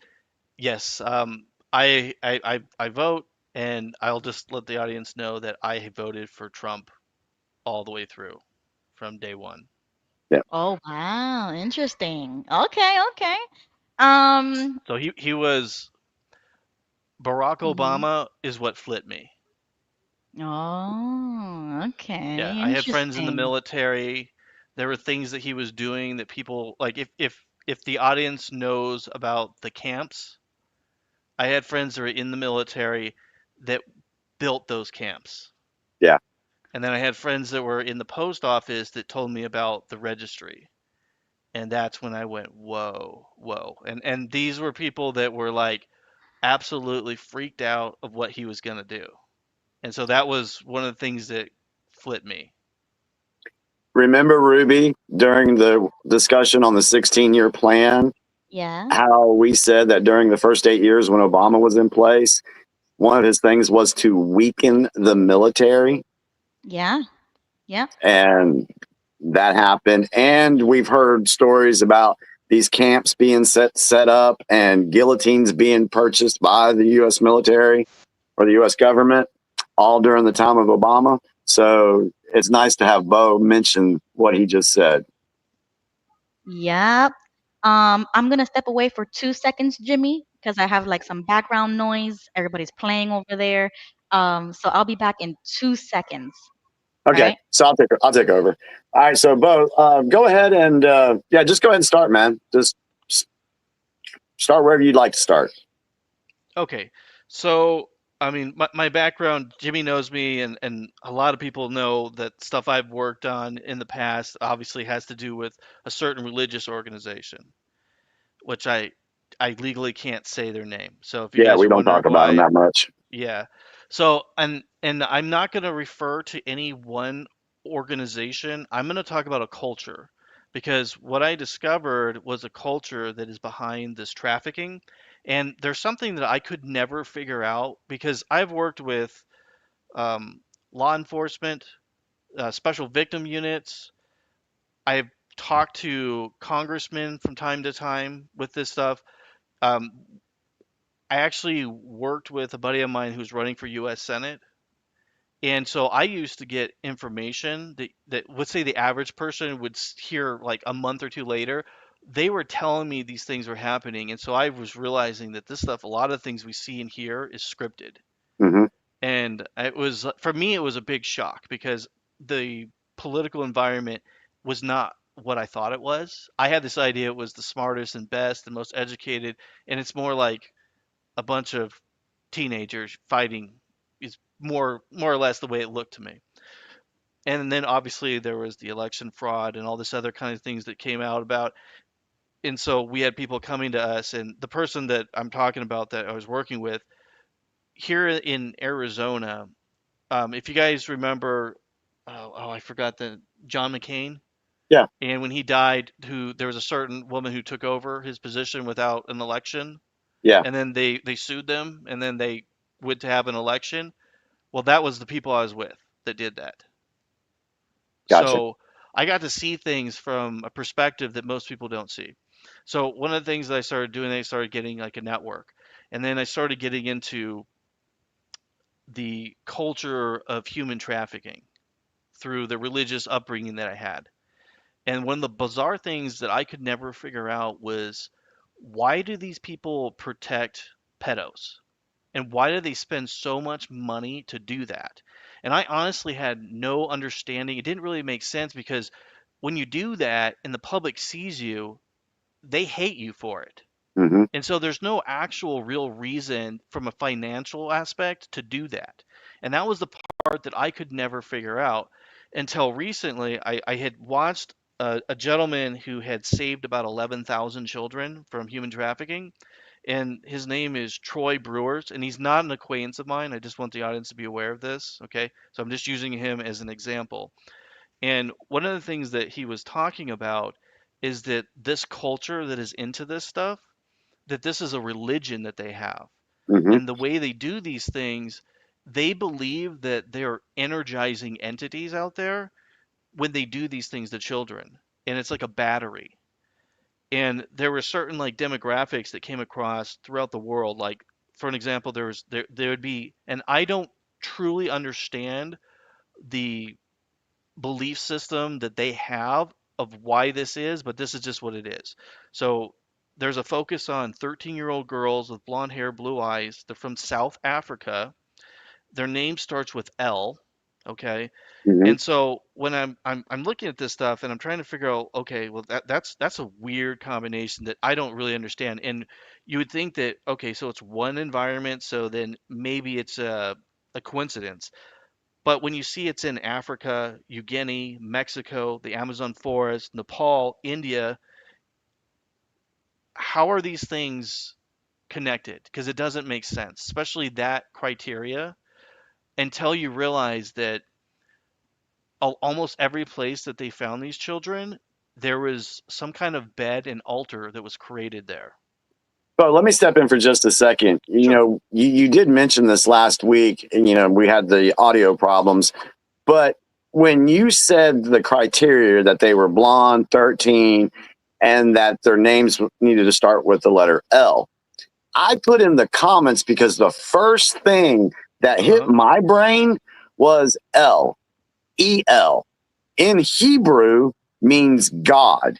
Mm-hmm. And And power. here, and yes. And so here you are saying that it's a, you know, religious aspect to these people. So by them just looking at the criteria to start with the letter L, that's kind of it's kind of conspicuous there, right? Yeah, there's a few other dynamics that are associated with those children. Like, for an example, there's something about them being ritually abused by their own family members through 4 generations. And the best that I can understand about this is they feel that it basically energizes the child and makes them more receptive to what they believe is happening.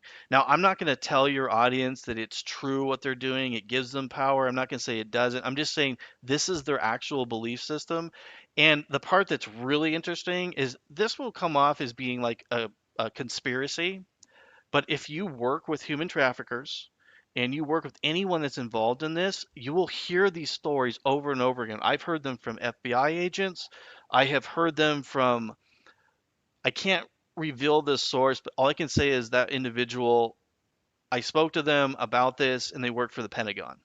Right, but it's real basically. It's like it's Yeah. real, it's And happening, and it's not a like conspiracy theory, even though that word is they try yeah. to use it against you, but in reality it's just that either we can't prove it, but we know it's hmm happening. But I do believe personally that it's satanic, um in the truest sense. Like Satanists, it's demonic, they worship the devil type stuff. And I mean, I do believe that. And I don't mean that in a religious sense either, but I do know that they take it seriously. You know what I'm saying? So Yeah. if they take it seriously and religiously, that makes me want to take it 10 times more serious. You know what I'm saying? To be the opposite end. You know what I'm saying? There, when there's good, there's evil. You know what I'm saying? So at least I want to be the one on the other side, defeating that evil. Like chasing that down, spreading awareness, and then eradicating it. Like we shouldn't be tolerating it at all. Absolutely not. So the reason why I'm bringing this up, and I think it's important to your guys' audience, is one of the things I've noticed about the Trump administration is they have been talking about this a lot. And a lot Yep. of people don't notice it. I'm going to give you guys an example if you don't mind. Go ahead. So, are you guys familiar with Anna Paula Luna, who is part of the, she's a U.S. representative for Yeah. Florida's Yes. 13th district? Yeah. Yep. Did you know what she just did on August 13th? I don't I think so. vaguely heard something, but can you A enlighten lot of us? people are not going to catch this, but when she was on the Joe Rogan show, she released and said that the United States government, that the FBI, was aware that demons exist and they were experimenting with them. And on top of that, okay, now that's a weird, crazy thing to say. Now she couldn't, she was telling the audience that there's documents, and it's just true. There are documents out there talking about this that have been declassified. Now, she wasn't talking about what she was currently working on, but it has something to do with the human trafficking aspect and the belief system. Mhm. Now, what she was telling the audience that unless you're educated in this subject matter, it's going to be really hard to pick up on. But she constantly said something, and I don't know if you guys had saw it, but that something was a certain book. And do you know what that book is? It's What? not No. the Bible. It's the book of Enoch.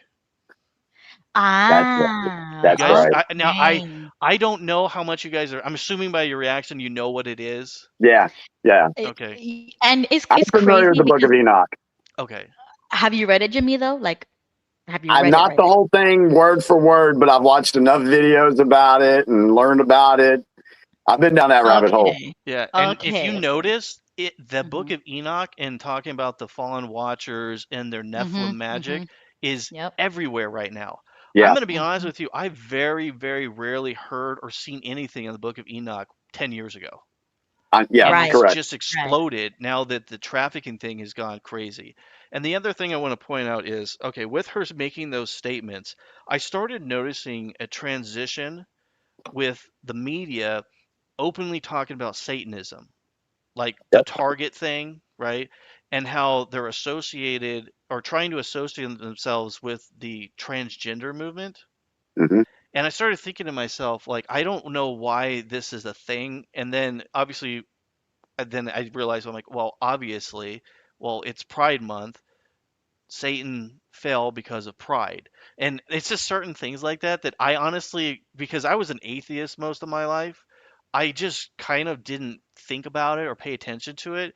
And now these things are all in my face and I'm going like, how did I miss this? And they've been Right. sending these messages to you left and right. I mean, Mhm. you think about what happened in France, and I don't know if you guys heard what had happened with France. I guess there's some kind of like their economy is starting to collapse right now. Oh yeah. Yeah. Heard something like that. Yeah. Yeah. And then, France is going to fall. yeah, and then if I remember right, and correct me if I'm wrong, didn't France host the last last Olympics Yep. Oh where yeah, they we did talked that about it. ritual. Mm-hmm. Yeah, Yep. I'm pretty sure you guys talked about this, and I thought I remember saying it, so I just thought I'd bring that up. That you guys were on the money, and it was really obvious what they're doing. Well, So, oh, sorry. Mm-hmm. no, I was just gonna say, so with all this information, what they're doing is they're creating inequities, and that's what they're harvesting. Yep. And if we look at this on a Hollywood scale, we've seen this before. If you've watched Monsters Inc., they put it right out there for you. That's a really good Yep. example. I didn't even dawn until you said that. Do Yeah. we have a clip for Monsters Inc., Ruby? Just do it. I Do we? don't, Can you but find one? let's For the folks that may have not seen Monsters Inc., let her find a video or something on it real quick. But it was basically you had this corporation that needed energy to operate. So what they did is they sent these monsters in to scare these little kids. And as they would scare these kids, their fear meter would rise, which would give that corporation more energy. So they were treating the kids like a battery. If you look at the Matrix movie, Morpheus actually holds up a battery and shows you right there that this is what they want to do. Now you take that with what Bo said about it. There you go. All right, let's see the clip. Well, I'm gonna play it on mute just so that we don't get a, copyright or Okay. whatever. But I mean, if anybody has seen the movie, you would get it. You would get it. Like once you make that connection, it'll ping in your brain because watching this as a little girl, I, We not didn't at that think about moment. this.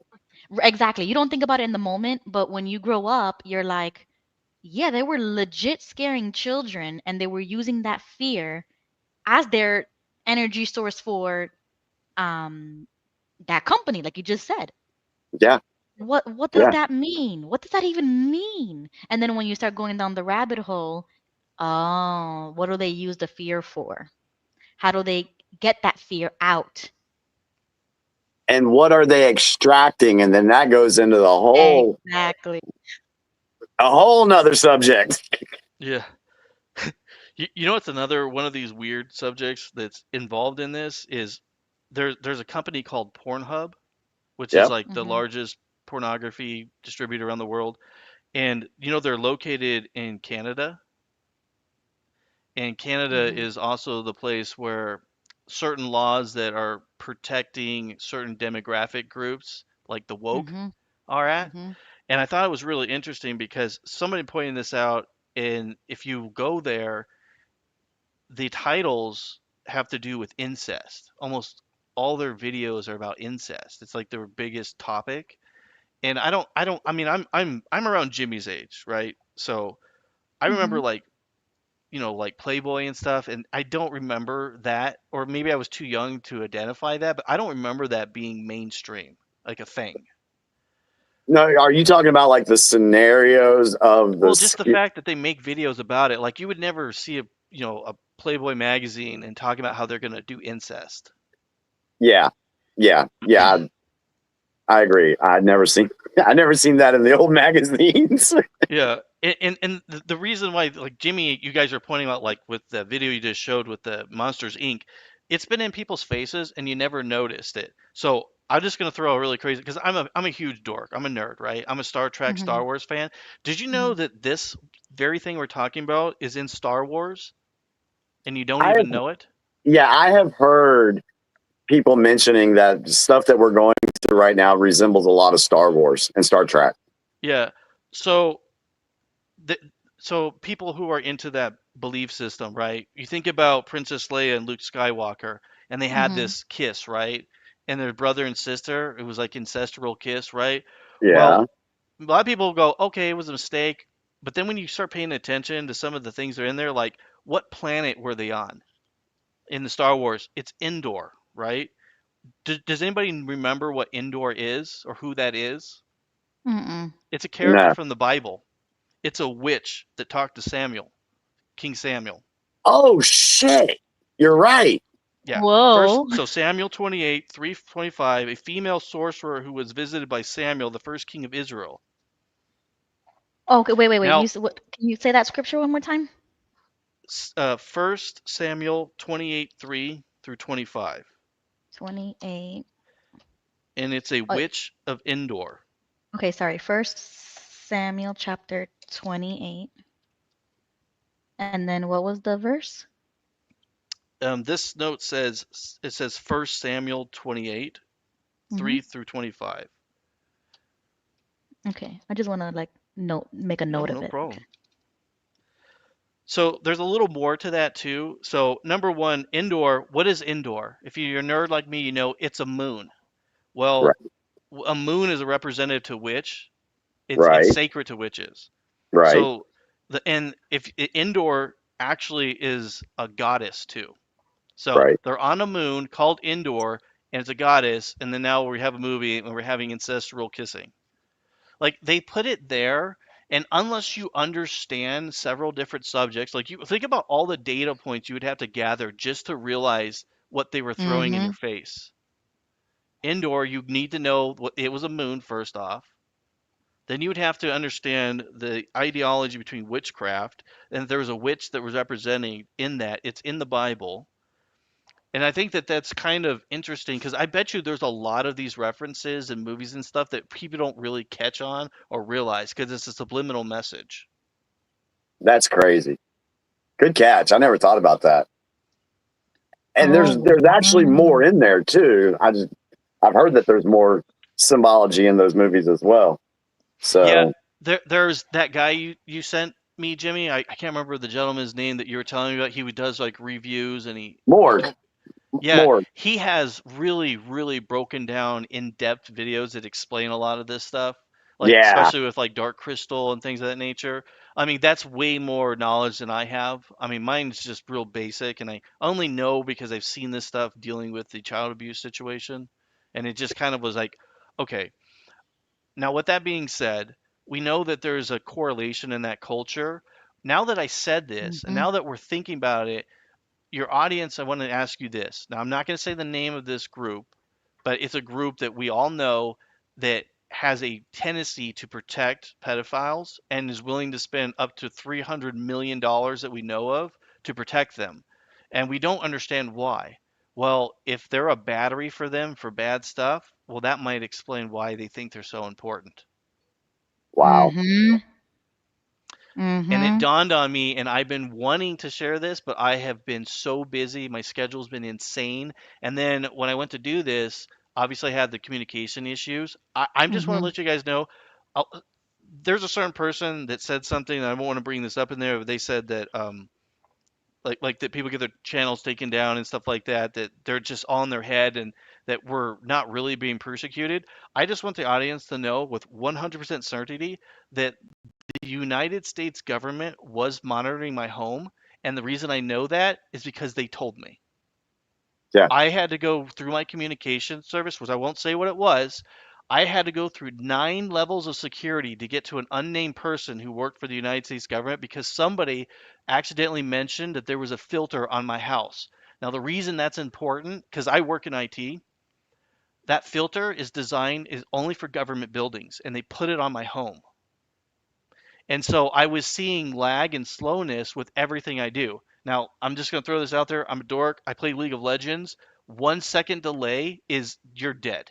So I was so mad and so pissed. I was screaming and yelling at them because I wanted to Oh, play League of Legends, right? That's how I yeah. found this out. I was a League of Legends player. My stuff's running slow. I have expensive equipment. I'm just going to tell you guys Mm-hmm. that. So I knew that it wasn't the equipment, and I know better because I work in the field. I got all the way there. We got to 9 people, and at the ninth person, they said, "This is the deal. I have to get contact somebody within a United States certain digit, agency that I Mm-hmm. can't say." And then they had to give permission. I had to threaten to sue the United States government to get that off my filter. Wow. And they Yep. told I, me mhm. the reason it was slowing it down is every message and everything I viewed was going through it, and it was and that's what it was filtering, and then it would send Mhm. it out. So they're recording everything, and it was slowing my stuff down. Now, Mhm. I noticed it especially on Netflix because I would freeze at the exact same moment. So my Netflix would get to, I think it was something like, I wrote it down, but I don't remember what it is. So if someone in the audience is Mhm. familiar with this, because I looked it up and people have seen this, is like it stops at like 32% or 34%, something weird like that. And it would constantly freeze at the exact moment because the filter was doing it and it was never stopping Mhm. and constantly running. And so the system was recognizing it running through the TV. That's crazy. Yeah, so when you think you're Wow. being watched and you're not really sure, you should pay attention. And when you notice things like weird things, like just the other day, Mhm. I went to send a message to my mom, and my daughter's face showed up with my daughter's phone number on my phone. And I'm like, that's just kind of a weird glitch. But then I start thinking, you know what? Maybe it's not. Maybe they're watching me. And I'll be honest with you, they never told me why they were watching me. And since I have family members that, are obviously in the government, it Mhm. could have been related to that. And then also like some of the work that I've, done and whatever could have been related to Mhm. that. I speculate it could have been a certain organization doing it, but I cannot prove that. Gotcha. Mhm. Well, I want to ask We you never this real quick. can. Yeah, I want to Sorry. ask you this question real quick. sure. You had said that you were a Democrat. You kind of briefly explained on why switched over from that. But you had made mention to me that you were atheist before, but you're not now. Is that correct? Yes. Can you tell us, if you're comfortable with, why you made that change? It has to do with things that I saw dealing with the child abuse situation. Okay. There were things that happened that I can't say I got you. at this I will be more than glad to share this transition with you guys, but I can't do that until I'm legally free to, if Okay, that that's makes fair. That's sense. fair. Yeah, that's fair. I can respect that. I think a lot of people, especially over the last 5 years, and we've heard Ruby say it, we heard Bo say it. I think John alluded to it a little bit about where we're waking up to things that we never really seen before. And I think that right there, we've called this the Great Awakening. And I think if you're really tuned in with yourself and spirituality, you can see a lot of this stuff very clearly. And of course, when you talk about it, you seem like a crazy conspiracy theorist to the other ones that have not been able to wake up to some of this stuff. And when it comes to this child trafficking and human trafficking, guys, I'm telling you right now, you can mark this down.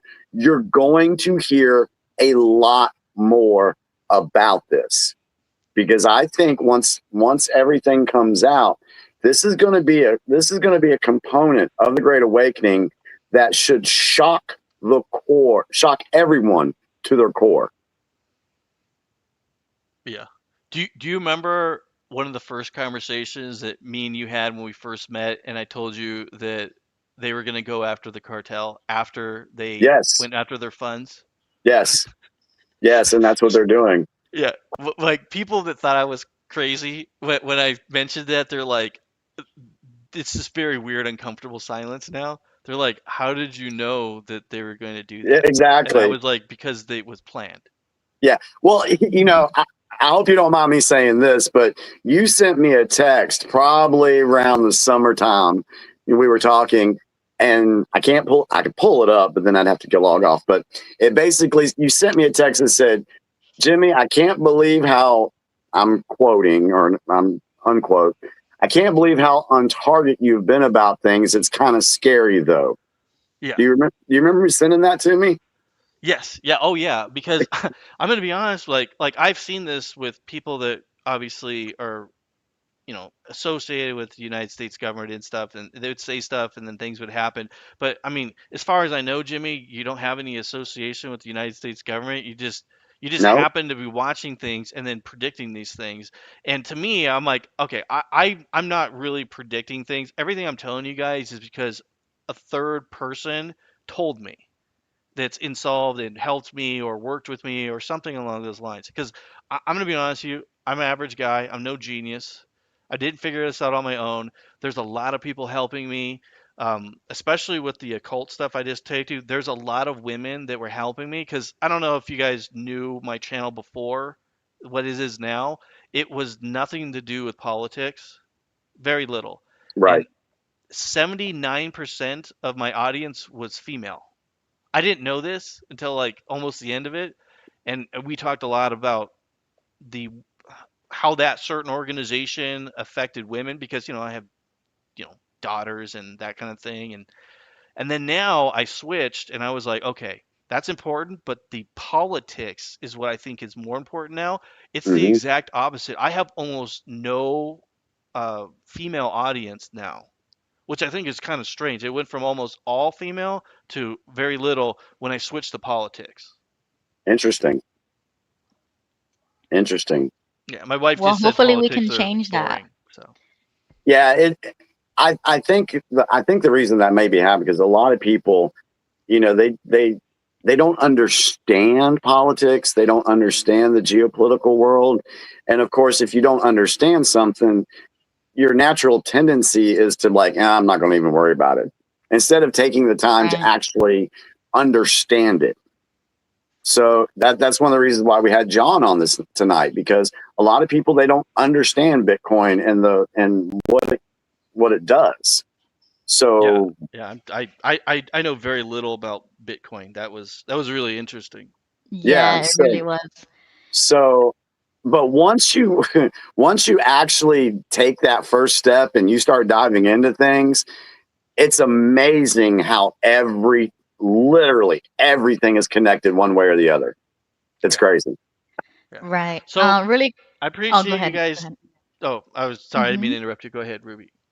No, go ahead. I want to hear what you have to say No, before I you. was just saying I really appreciate you guys, taking the time and let me speak to the audience you guys have and share this information. It meant a lot to me.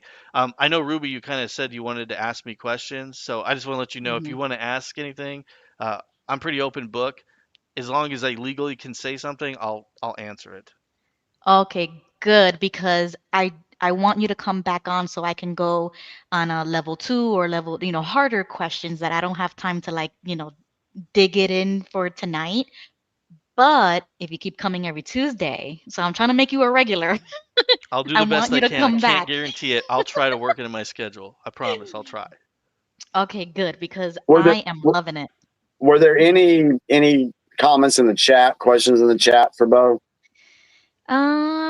Let's see. JG said that's crazy. What do you think brought you to the Fed's attention? Because you mentioned about that filter. So how did that even, I mean, do you know how it, targeted There are you? multiple things that could have led to that. Number one, there was an investigation I worked with against that organization that Mm, I know because one of the detectives came to me and said that they halted it, and it was halted by uh, the government itself. And I was not really given any information more than they're protected and we got to stop. mm-hmm. And then the other part, I can't I can't say until the court stuff is done with. Right. Okay. And where can people find you? Do you still have your channel or do you have another channel or I what's your have a channel? channel that is the XJWs of Arizona. I'll be honest with you guys, I don't make videos really anymore. I stopped. The only reason I came out was because Jimmy asked me to do you guys's. You gotta help me, Jimmy. What's the name of the you sent the letters to Trump? Oh, yeah. Operation Operation Spotlight. Oh yeah. Spotlight. By the way, Yeah. he sent me a letter back. I don't know if I ever mentioned that. You got a letter? Yeah, I have a What? letter. Yeah, it's in my room right now. Mother of Oh, ass. you gotta what? Okay, do you want to Did I? come I back thought I or sent you you a want to do picture of it, Jimmy. I thought I sent you the copy of it. I no way. don't remember. I'd have to look back, man, because Oh, I think somebody else sent me something. They got a letter back too. I yeah. haven't gotten a letter back yet. Damn it. That would be a great hook to bring Bo back on the channel because I want him to keep coming. So that would be great. Yeah. Sorry, Yeah. sorry. I just thought I'd throw it out Wow. there. Do you get a chance, Bo, a lot to talk about politics with other people? I do talk about it, but a lot of like my family and stuff, like they're not really too into it, but I do like talking about it. Um, like when we go to family events, my wife's family, they're into politics. A lot of them are, and so Okay, we talk about it. They're much most of them are I would say our our belief systems. gotcha. That's the reason why I really like doing this show is because I can't really talk politics with a bunch of people. I can't really do it. I can't do it at work. Around Yeah, I family. can't do that at work either. Yeah, family, they already know where I'm. So, I don't really say much. And so that's why I like this show because we can dedicate 3 hours a week, maybe 4, depending on the night, of just Yeah. talking about this stuff. That's why I love doing this. Oh, I love talking about politics. My wife hates politics. Yeah. And the funniest part is the politicians I was telling you about. They were my wife's friends, and then they were like, "Oh, can you come support us?" And I was like, "Yeah." My wife was like, "I don't want to do this. You guys are making me do this. I'm only doing this because I like you guys." So if you guys ever like look up that politician we worked with, you'll see me and my wife were at the little like oh, that would you be sit so down, you pass things cool. out, and all that kind of stuff. Yeah, Awesome. we were always there doing that stuff. Oh, wow, wow. Thank you both for hopping on and Yeah. giving us that story. And everything that you've said tonight was amazing. But I do want to piggyback on what you said. Hmm. Um, that's the whole reason for this show. That's why I started it, was because I couldn't speak to anybody about politics either, especially being a female who was not very educated in the political arena at all. And coming out as a Trump supporter back then was a death sentence, like social suicide. Everybody was against him on X, social media and stuff like that. So the only way to do it was to create or build your own platform, right? Like how we're doing here, to talk about it, and whoever wants to listen can come to me instead of you or me trying to kill myself, trying to be at a table where you're not welcomed, right? So that's just me, and that's why I started this, and that's why Jimmy's here, because Jimmy was the first person who said, you're not the only one. You're not the black sheep. You're not some unicorn. There's thousands of other supporters. You just got to find where you fit, right? So that's why we do what we do here. And that's why I guess I am the way I am. I'm kind of crazy on here. If you haven't seen season 1 of our stuff, buckle up, get ready, because it could either go downhill or uphill from here. Like, I don't force anybody to stick around. I'm like, I'm gonna be me and I'm gonna say it, and if you don't like it, oh well. So I kind of take that approach because I just don't care anymore. But that's the point, is that a lot of women out here, they follow other women or they follow men, right? And I think that some people may misunderstand me where I come from, because they might perceive that, right? But in reality, I'm just going with what I feel. That may be a good thing, that may be a bad thing, but here we are. And like Bo said, like, I'm no genius either. You know what I'm saying? We're all normies Yeah. in a very chaotic world right now. So why can't we be around other normies and just figure it out? That's me. Well, it shows you have good character and you at least making good decisions. So that's what I see. Yeah. Thank you. Thank you for that. And Well, thank you for Well, joining. I thank you want you guys. to come back in the future. Do not be a stranger. yes. I like this. I'm loving tonight. And this was a very eventful night. Um, so thank you for coming on. So I want to respect your time. If you have to, hop off or whatever, you let me know what you can do tonight. If you don't have to hop off, you can stay on for the next Right. segment. Right. You know what, guys? I'll stay for the next segment if you want me to. I got no problem. I actually opened up my schedule for this. All right, cool. Awesome. So let's do this. Let's do this, Ruby. It's 11. Yeah. Hey, we're trying to stay on a time schedule here, folks. What do y'all think about We that? have an hour left, and I was gonna Yeah. play like my mid roll, and I was gonna get spicy because I still have a lot to get off my chest. That's why So, I was so, leading it so, up to so it. this is what I'm thinking, Ruby. If you want to do this, I Yeah. was wanting you to see if you could do your get off your chest thing for the last segment of the show. Give you like 30 minutes. Is that how much time you need for that? Sure, whatever we can do. Yeah. Okay, because here's what I'm thinking. Let's go. There's 2 things I definitely want to address tonight, and they actually are part of our homework.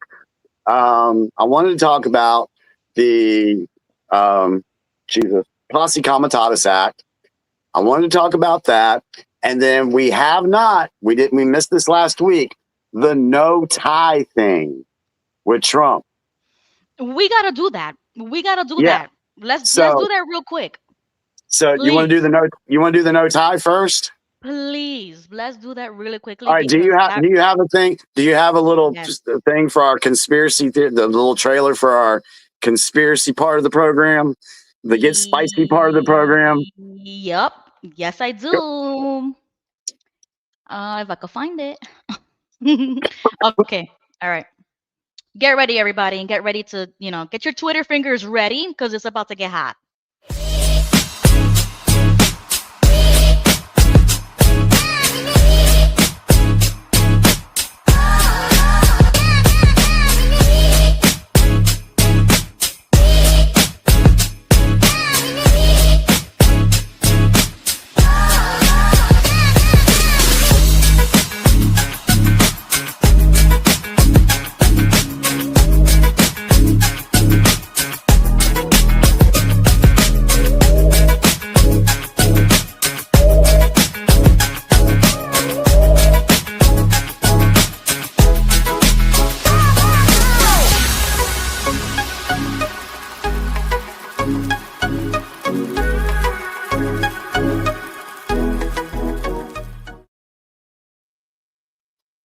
What'd you think of that, Bo?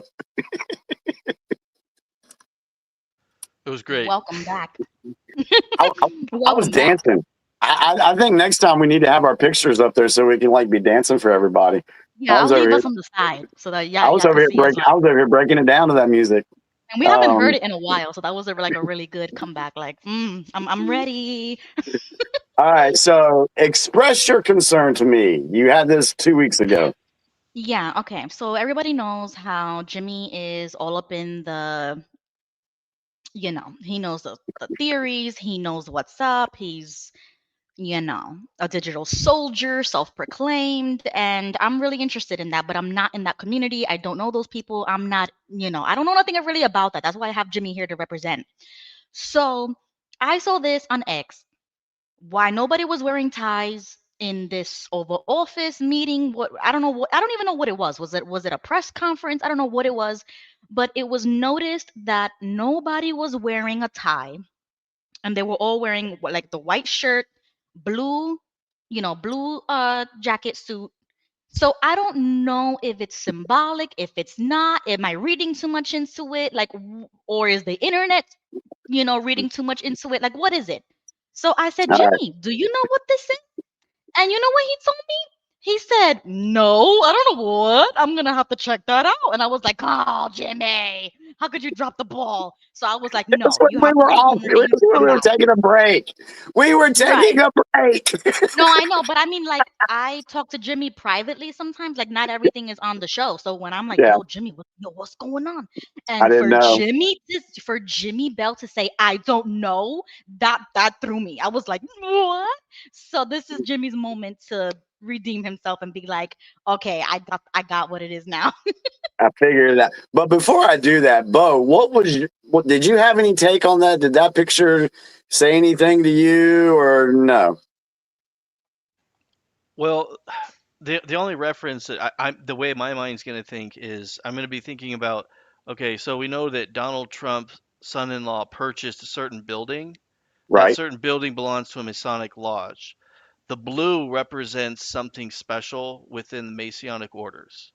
Okay. So the color of the suits is meaning something to the audience. The no tie part, I don't know. The only thing I would be thinking of is, okay, usually, after a business meeting, something, when you take the tie off is when it's time to relax. But to me, that doesn't make sense. Okay. All right. Okay, so that was your first take. You hadn't heard about this before, correct? No, I've never seen the image until you showed it to me. Okay. All right. So I did a little research, and the first place I went to was Google. Y'all know I'm not a fan of Google, but I do present what they say. So the audience can say that I'm not being biased or whatever. Then I have two entries from Twitter accounts. One is from Prolariat, or I'm sorry, yeah, Prolotariat, whatever. And then the other one is from Not Op Q. So this is what Google said about the no tie thing. When Donald Trump appears without a tie, it is widely interpreted as a deliberate message to project an anti-establishment populist image. The gesture is not a sign of sloppiness, but as seen as carefully curated optics. While observers and conspiracy theories have offered a variety of interpretations, the most common themes are a rejection of the traditional political class and a demonstration of power. Now, here's the symbolic meaning given by Google. Anti-establishment signal. Many interpret the absence of a tie as a rejection of the DC uniform and the political establishment. It is seen as a way to signal that Trump and his allies are outside the swamp. Populist optics. The casual but still sharp-looking attire is meant to project a working-class vibe as he and his team are ready to roll up their sleeves to get things done for the people. No ties to the cabal. As amplified by some commentators, the lack of a tie is sometimes interpreted as a sign of cutting ties to deep state conspiracies or old political cabals. Gloves off message. Recent instances have been framed by allies as a ties off, gloves off statement, signaling a period of aggressive, unrestrained action. Notable recent instances. The August 2025 Oval Office photo. In August 2025, photographs show Trump and others, including Vance, in the Oval Office wearing crisp white button-ups with no ties. The look was viewed by supporters as a deliberate signal of defiance toward the establishment. The coordinated action sparked online theories about its deeper meaning. Okay, that was from Google. First question. Does it kind of surprise you that Google said this? It's a lot. Mm-hmm. Yeah. I'm surprised they said what they said here. I'm wondering what it looks like. It says FIFA World Cup. I wonder if that's some kind of message there. Well, that's the World Cup is supposed to be coming to America, and I think that was the press conference where they were celebrating the fact that was coming to the Americas. Right. But let me continue real quick, and then we'll open for discussion. So, Proletariat said, "Is this what it means? The tieless ensemble is no accident. It's a visceral rejection of the establishment's chokehold. Ties historically symbolize bondage, literally nooses of conformity, tying men to corporate and governmental masters. By ditching them, Trump declares emancipation from the invisible leashes of the intelligence community and globalist cabals. This is Trump flipping the bird to the alphabet agencies and shadow operators who've hounded him since 2016. No ties means no more playing by their rules, no more backroom handshakes or veiled threats. It's a visual manifesto. The administration is unbound, ready to expose and dismantle the surveillance state that rigged elections, spied on citizens, and orchestrated pandemics for control. Are we on to something? And Not Op Q put this out. Considering what we just talked about, no ties to the cabal and all that good stuff. 20 JAG Corp officers activated in D.C. On August 20th, 2025, the Defender Service Office Training Division of the Administrative Office of the United States Courts announced that 20 JAG, Judge Advocate Generals Corps, were activated from the Department of Defense to assist with arrest, prosecutions as special assistant U.S. attorneys or federal prosecutors for the U.S. Attorney's Office of D.C. The following week, Attorney Janine Pereiro recently told Fox News that her office was understaffed and needed 90 prosecutors, 60 investigators, plus paralegals as a result of recent CIC, Commander-in-Chief, Trump administration January 6 firings. So they went to the military to get these judge advocate generals to help with arrests and prosecutions. Like right around the time that picture was taken. And this was posted on X on August 22nd, 2025. There you go. So 2 days before this picture, military judges were activated. And then this picture comes out. Okay, and just to clarify that the things you just read, what was that source? Okay, so the first part was Google. You can just type in, what does it mean when Trump doesn't wear a tie? Right, and then the explanation was next that you gave? And the other one was from PROLOTARIO1. And it's a X account, Proletariat 1. And then the other one that announced the JAG officers is not OpQ, NOT space OP space CUE. And that was on X as well, the platform? That's on X as well, yeah. Okay, so if anybody is interested in that, this is why I love X, is because you're gonna find something somewhere. Oh yeah.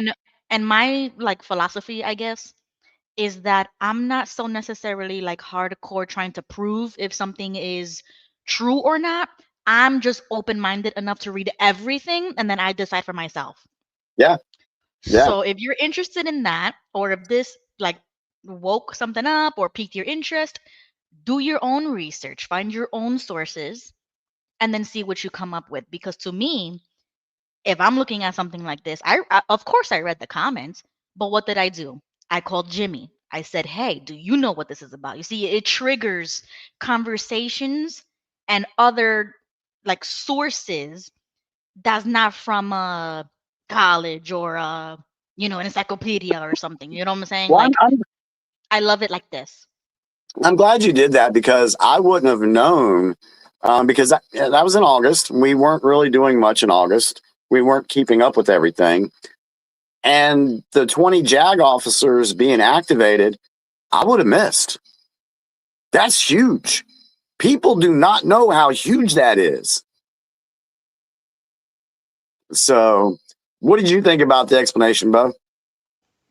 Well, the officers being activated, what I'm thinking about is that okay, we've wiped out the Doge situation has exposed what we call black money.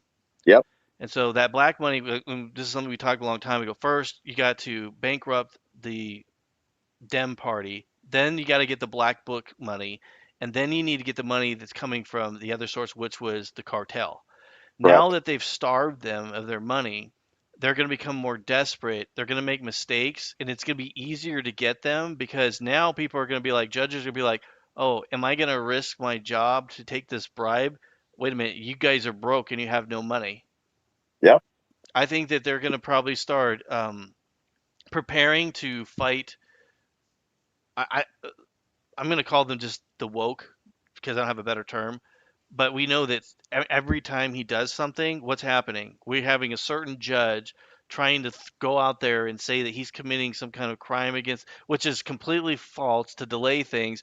I think that they're going to start going after them. I think that's really what the plan is here, in my opinion.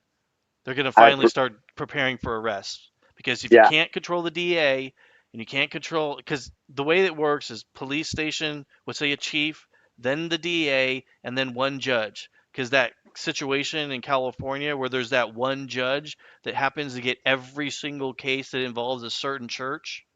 Come on. That's not even legal, but yet they're still doing it. Yeah. That's my opinion. That's interesting that you mentioned the judge thing because on the next thing we share, we're going to talk about that too. Oh, well, good. We've been talking about these judges We did Yep. it at the end of season 1, and we've done it Mhm. every episode so far this year. So, Mhm. Okay, so where are but we going, Jimmy? well, does that give you a little more perspective on the no tie thing, Ruby? Oh At least, yeah, because you see, like I read that, but I want the human reaction slash conversation. That's why I went straight to you and I was like, okay, explain this to me. Because I could read that all day long, it doesn't sink. But when you talk to somebody, you're like, okay, it's sinking now. Like, okay, do you see what I'm seeing? It's like I'm validating whether or not that actually makes sense, or am I tripping? Like I always second guess myself. Like, am I the one who's tripping and just reading too much into it? yeah, there's a guy. He's on Rumble. He's on oh God, what's the other one? Telegram. Derek Johnson. Mhm. And when he first came out with the military symbolism and the law of war manual and all this stuff, it was like mid 2020, 2021, he got big. I started watching his stuff because he would show symbolism in clothing, in military clothing. And that's why there's a lot of us, when it comes to the whole Biden inauguration, we call it the Biden funeral because of all the symbolism that you saw that day. Now, we're not here to discuss that particular issue. If y'all want us to go further into that, we'll talk about that in another segment. But so I really liked his stuff because he would show it and compare it, and I'd be like, that actually makes sense. So, Right, right. It's like and for confirming that. Yeah. yeah, and so for me in this whole awakening process, that's all it is for me. Make it make sense to me. Right. That's it. Just make it make sense. So, Mhm. all right. So let's move on to the next part, and then we'll get into Ruby's rant. The next part's going to be about 20 minutes, so she'll give Ruby about another 20 minutes in the show. Oh, but we still got to mention the train station Oh, stabbing. Jesus. And there Oh, was a UFO moment, like conspiracy moment that we there's so many things that happened today. That's what I'm saying. Like where remind do me you that. want to go? Well, I really want to explain this posse comitatus thing, and the Okay, then reason let's why, do it. and the reason why is because you're going to see more of this ramp up pretty quickly in the news. And Okay, so, so do like a little recap. What was the context of that, just to so bring everybody to the recap? basically, we talked about Trump um, activating the National Guard in Washington D.C. Right. And everybody, your mainstream media, those with TDS, those who Mhm. aren't awake yet, they're like, oh, Trump's being a dictator. He's being a Nazi. He's not Mhm. allowed to do this. He's violating the Posse Comitatus Act, blah, blah, blah, blah, blah. And they Mhm. haven't done the digging on the Insurrection Act and the Posse Comitatus Act. So today I did a very quick video explaining this. And I pulled a clip from the Wright Report, which is really good. And I wanted to play that this evening, and then y'all can discuss it amongst yourselves, and then we can go from there. So, can we do that, Okay. Ruby? Yes, we can. And you We're want me trying. to go straight to the minute mark of the report, right? Well, it's actually pretty quick. Just play it from the beginning. You don't have to play the end of me talking. Okay, so from the beginning of your live. Yeah, Okay, got because you. I kind of set it up. All right, and I'm gonna up the speed to about 1.5. Let me see if that works. Everybody's talking about Trump is violating the Constitution because of his use of the National Guard. If you were just listening to the mainstream media, then all you're hearing is Trump is being a Nazi and there's going to be martial law and fascism and this and that and one thing after another. So the everyday person that is not really paying attention to this stuff doesn't know what's really going on. They don't know the ins and outs of certain acts and what is actually said in the Constitution. So we had a viewer last week ask us about the Posse Comitatus Act. So I wanted to share some information with you guys real quick, play a bit from the Wright Report that was put out last Tuesday, and then we're going to take this video and play it on the Unrelenting Political Corner tonight at 9 p.m. I just wanted to make sure I had it all in one place. So to start off with, we need to look and see exactly what is the Posse Comitatus Act. The Posse Comitatus Act is a federal law that generally prohibits the use of the Army and Air Force for civilian law enforcement in the United States. Passed in 1878, it stems from a tradition of keeping the military separate from civilian duties, rooted in the British King's use of his military to police the American colonies. The act has significant exceptions, such as when authorized by the Constitution or another act of Congress. Like the Insurrection Act, which allows the president to deploy federal troops to suppress domestic violence or enforce federal law under certain circumstances. The act originally applied only to the United States Army, but a subsequent amendment in 1956 expanded its scope to the United States Air Force. In 2021, the National Defense Authorization Act for fiscal year 2020 further expanded the scope of the act to cover the United States Navy, Marine Corps, and Space Force. The act does not prevent the Army National Guard or the Air National Guard under state authority from acting in a law enforcement capacity within its home state or an adjacent state if invited by the state's governor. The United States Coast Guard is not covered by the act either, primarily because although it is an armed service, it also has maritime law enforcement mission. Now, back on the Q boards. Yeah, I follow Q. Get over it. That's how I've got a lot of my information. But on the Q boards, there was a post that was put out. It was post number 4521 on June 25th of 2020. And in here, it's a clip from the congressional website talking about the different bills that were coming up for vote and everything like that.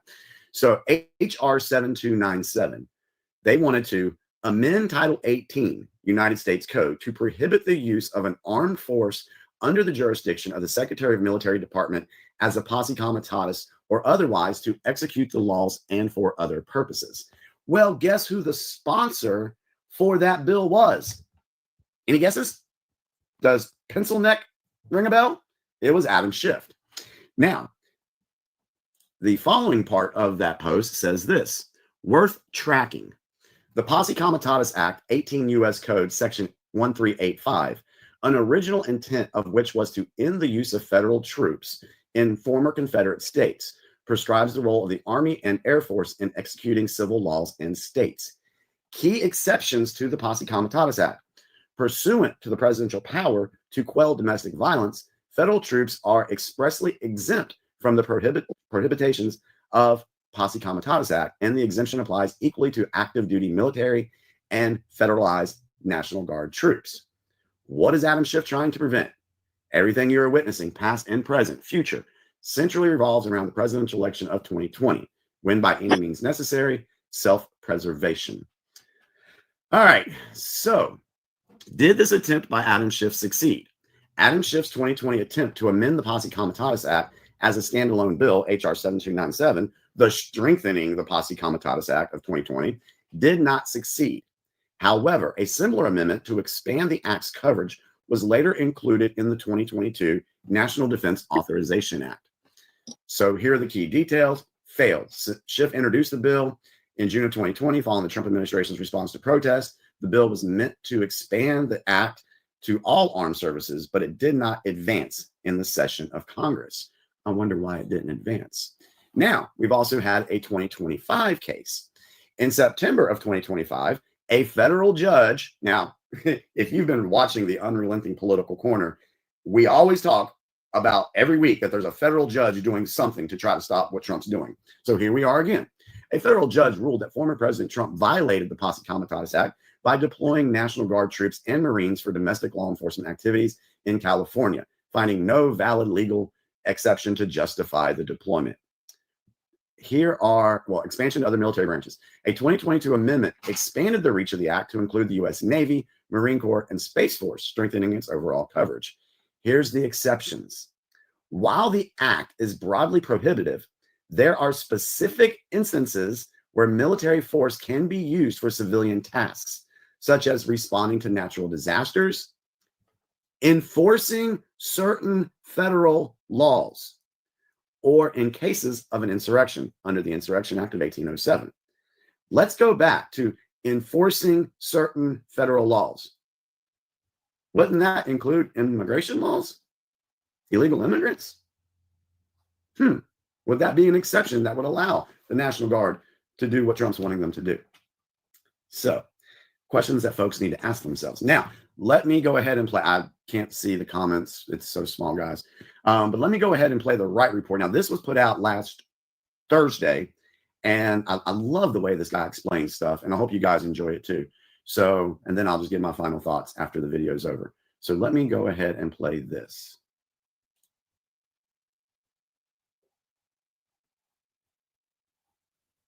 And play. Of the morning, President Trump announced yesterday that instead of Chicago, he may send the National Guard, maybe U.S. troops, to New Orleans. Quote, we are going to maybe go to Louisiana, to New Orleans, which has a crime problem. We'll straighten that out in about 2 weeks, end quote.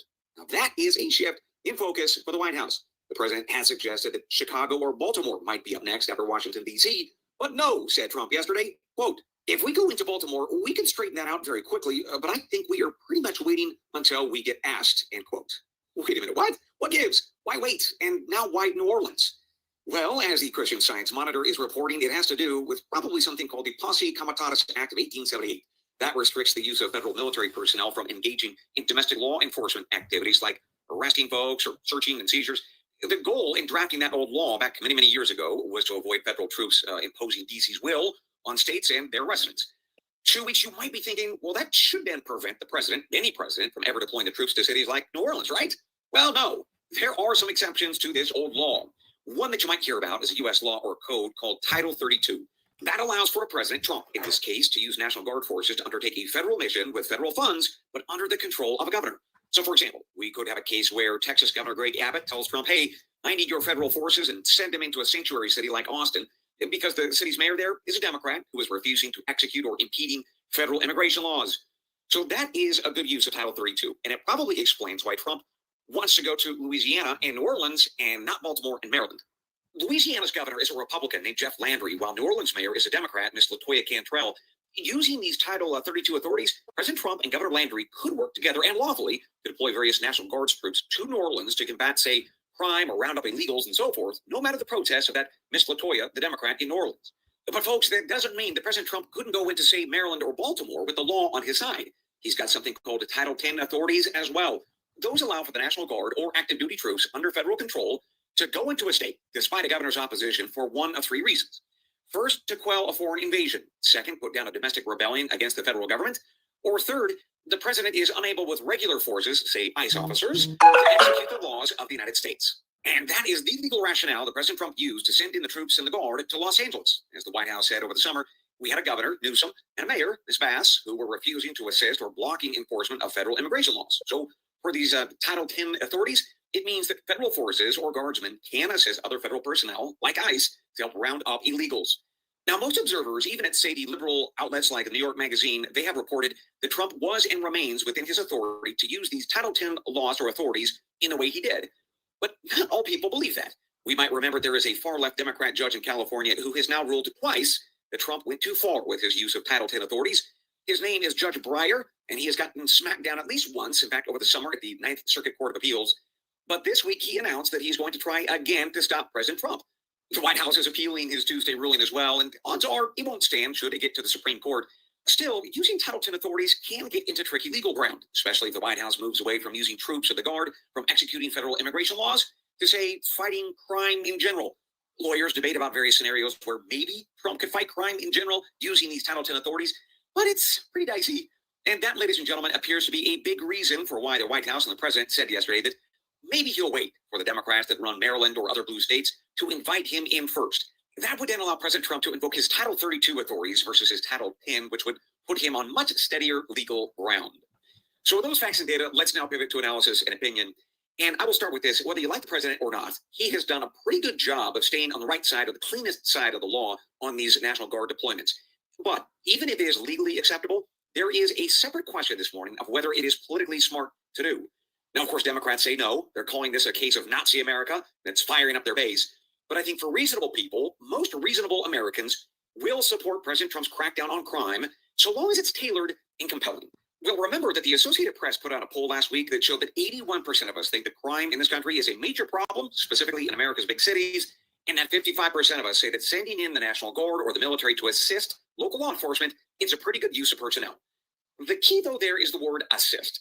And I suspect that the White House has some internal polls that show pretty much the same.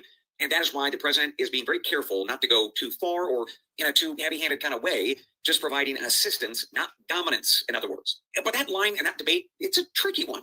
If the White House goes too far, it could have an impact on all kinds of things, like and especially next year's midterm elections. So there you have it, folks. President Trump has legal authorities to do what he has been doing now for a while, within reason. But yes, there is a political calculus to this and whether or not voters like you want it. And that, folks, takes us to our next. All right, so there you go. So I think that was pretty good to kind of pause it there. But if anybody wants to go to Jimmy's channel and watch the rest of it, it's one of his live on the live tab. But that made perfect sense to me. Like, I didn't need to ask additional questions. I didn't need like anything. It made sense the first time.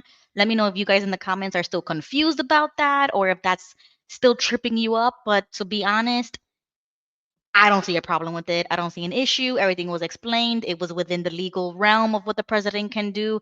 And this is actually what I expect from the executive, which we haven't seen in years, or at least me, because I'm too young. I don't know about you guys, but to me, I haven't seen this type of stuff happen Right. in my adulthood. So now that I'm watching it now happen at I'm 29, it's a good thing in my opinion. And I can't even fathom that it went on for so long the way that it did. The crime, the insurrections, the riots, the whole thing. You know what I'm saying? Like the BLM, the Kyle Rittenhouse, I mean 2020, countless things, right? For it to even be allowed to happen, nobody bats an eye. Everybody loves it. They love this rebellion type thing. I get it. But then when the reinforcements come in, now you have a problem with it. You have a problem when there's no homicides, when there's nothing Yeah. bad happening. It's a problem. That's what gets me. Bo, what did you think about that? So this subject, did you have any thoughts on it? That culture wants inequities, and you're trying to stop the inequities, and they believe they get money and power from it. So yeah, they're upset and they're desperate to stop it. That's what I see. Trump, he's a chess player. He knows that they're going to stab themselves in the foot by allowing this to get more and more and more crazy. And he's Yep. going to let them get more and more crazy. So people are, like, for an example, if you play videos on YouTube of what certain areas that these people have, they'll take your videos down because you're not allowed to show the drug addicts falling over and all the other things going on. But X, well, guess what? They're everywhere. Yeah. That's what I see. I see that this is a political move by our team, is how I'm going to say it, and that they're letting them do that, and they're letting everyone see, hey, your choices are you can live in slop, or you can vote for us with the next term. Yeah, this was my final 2 points that I wanted to bring out on this. I like the fact that you said that Trump is a chess player. And there's another thing that's very popular saying on the cue boards where sometimes you just can't tell the people, you have to show them. So in relation to this, those citizens of the states that are basically Democratic ran, let's say Maryland,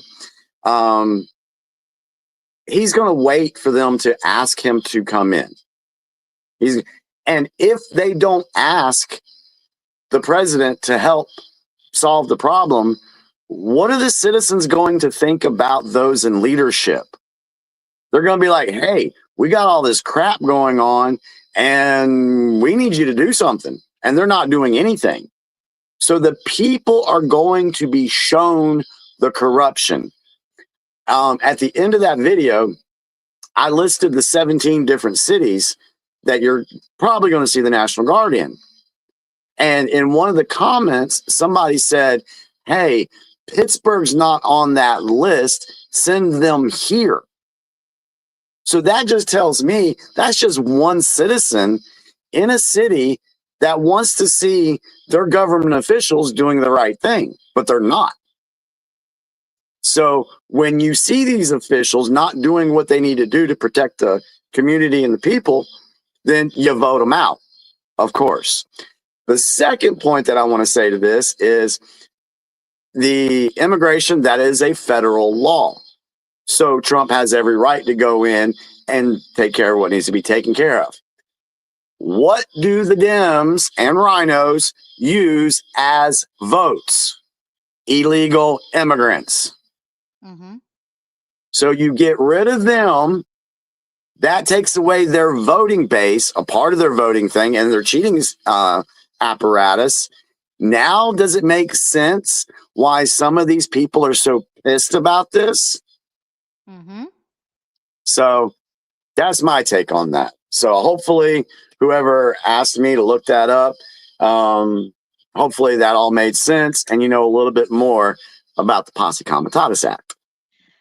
Wow, Jimmy, thank you. And I love how you do your own little live on a single issue, and you present it so well. You share at least one source, and then keep it pushing, because this is where we get, we dive deeper into stories like that.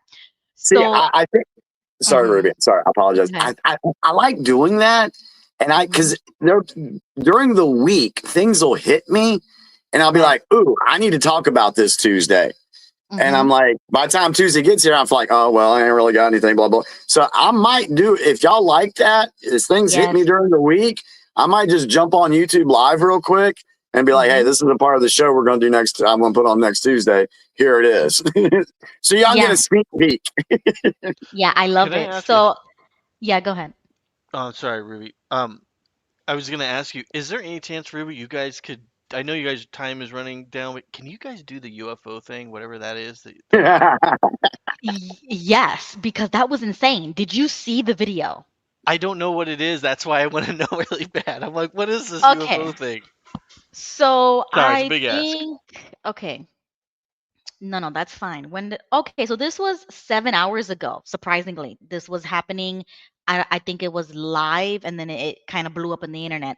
Mind you, while this is happening, breaking news somewhere else that Russia was doing something in Poland with drones. I don't even know what that was. It was like breaking news. So we have to get into that maybe next Tuesday, because this is what I feel like they're distracting us from. And Jimmy and I talk about this all the time.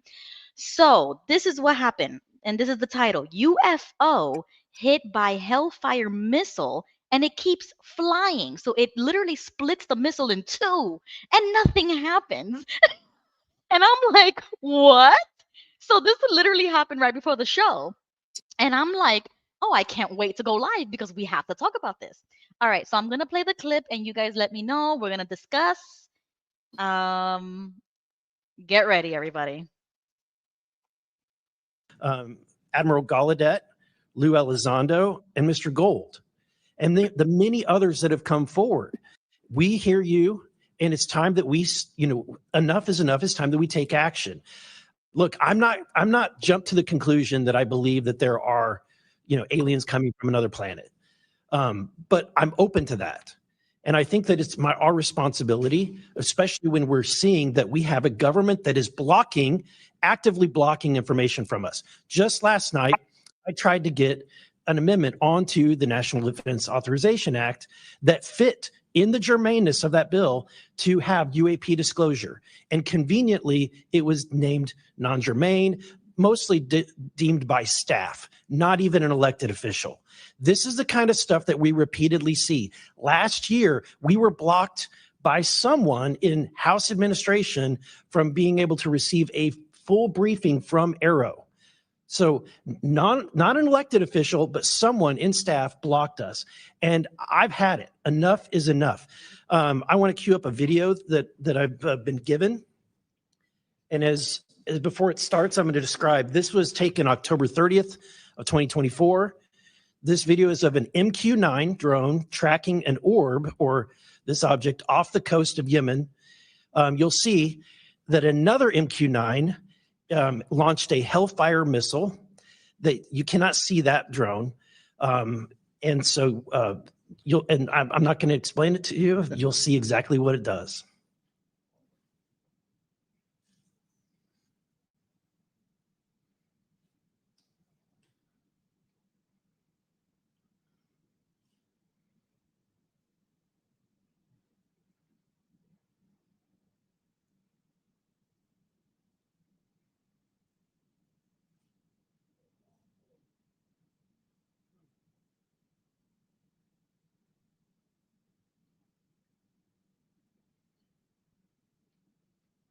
This is when it zoomed out. So you can still see it traveling.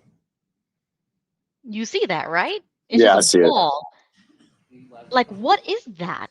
So, did you notice that the missile didn't detonate? Mr. Knapp, Right.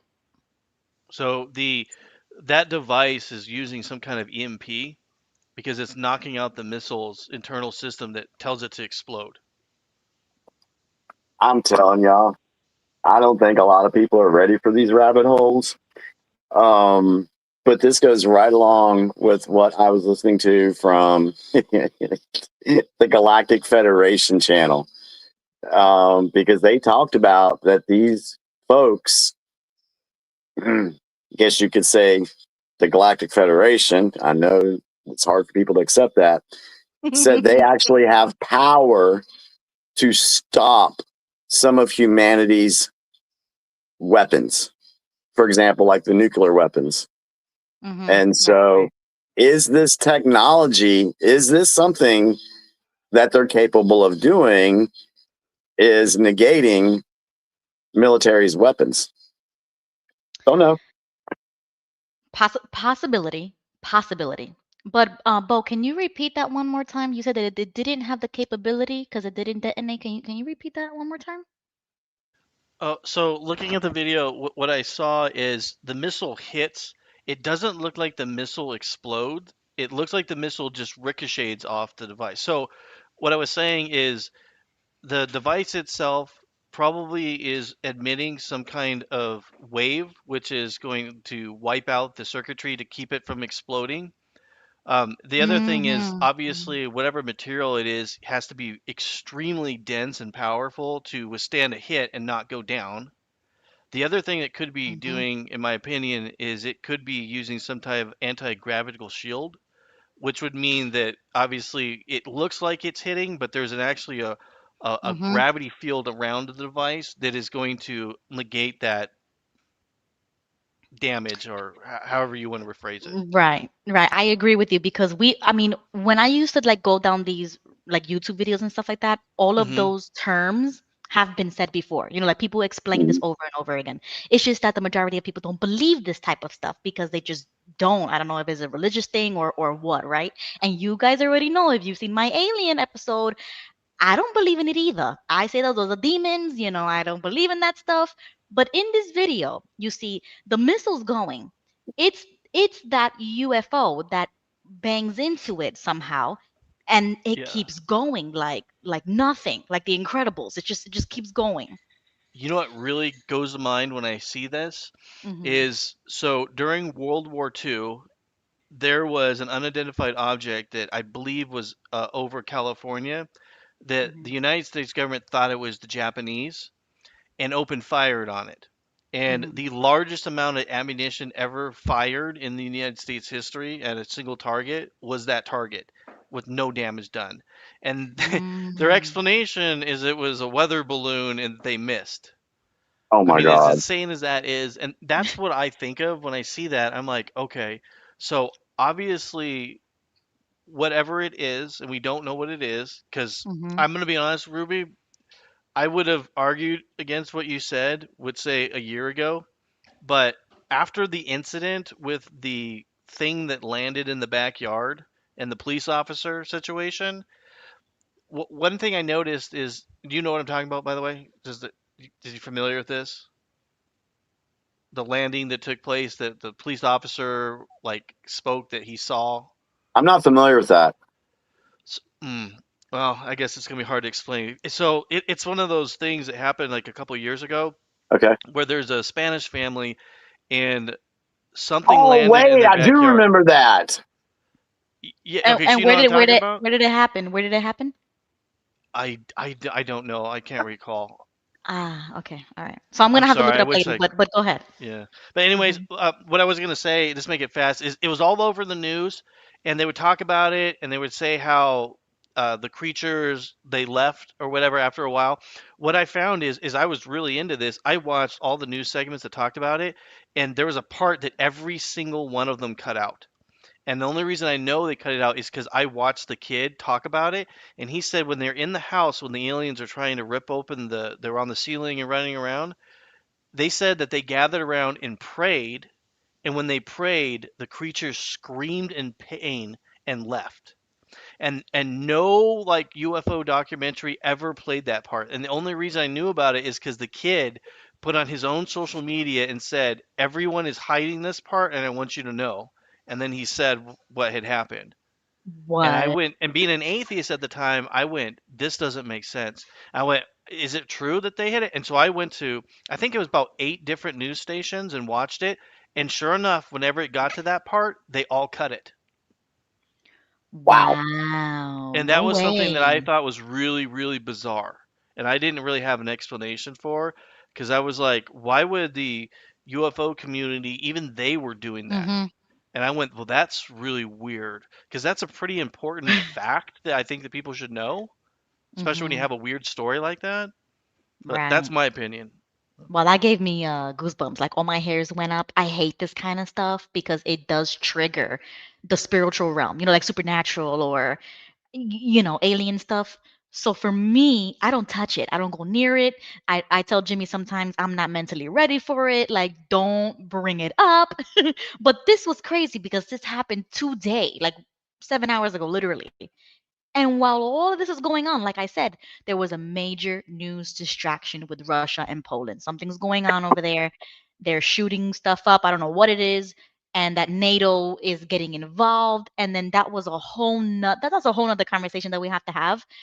But and I see Lily and I knew it because I was just about to mention this too. Like I remember when Lily was all up in it, Monica came on. We had a whole conversation about this, and I remember coming out to you guys and saying, "Hey, respectfully, I just don't believe in that." I gave my whole thing. So Ruby, I got an idea for a future show. Yeah. October 28th. It's a Tuesday night. It's 2 nights before Halloween. Maybe for that week's episode, we should just dedicate it to just all Yeah. UFO outside lands, outside of the ice wall. Are we really alone? And then we need to dress up for it. Yeah, that would be super cool. I just want to finish this clip because there's more. There's a little bit more, so I'm Oh, gonna finish. okay. Yeah. I have heard about events like this. I have heard about this event. Jeremy Corbell and I talked about it in one of our episodes a while back. We did not have the video, though. There are servers where there's a whole bank of these kind of videos that Congress has not been allowed to see, that the public hasn't been allowed to see. Occasionally, some of that stuff gets out in the wild and it comes our way. It should be going to you. The public should be seeing this stuff. And why you're not allowed to, I don't know. But that's a Hellfire missile smacking into that UFO and just bounced right off. And it kept going.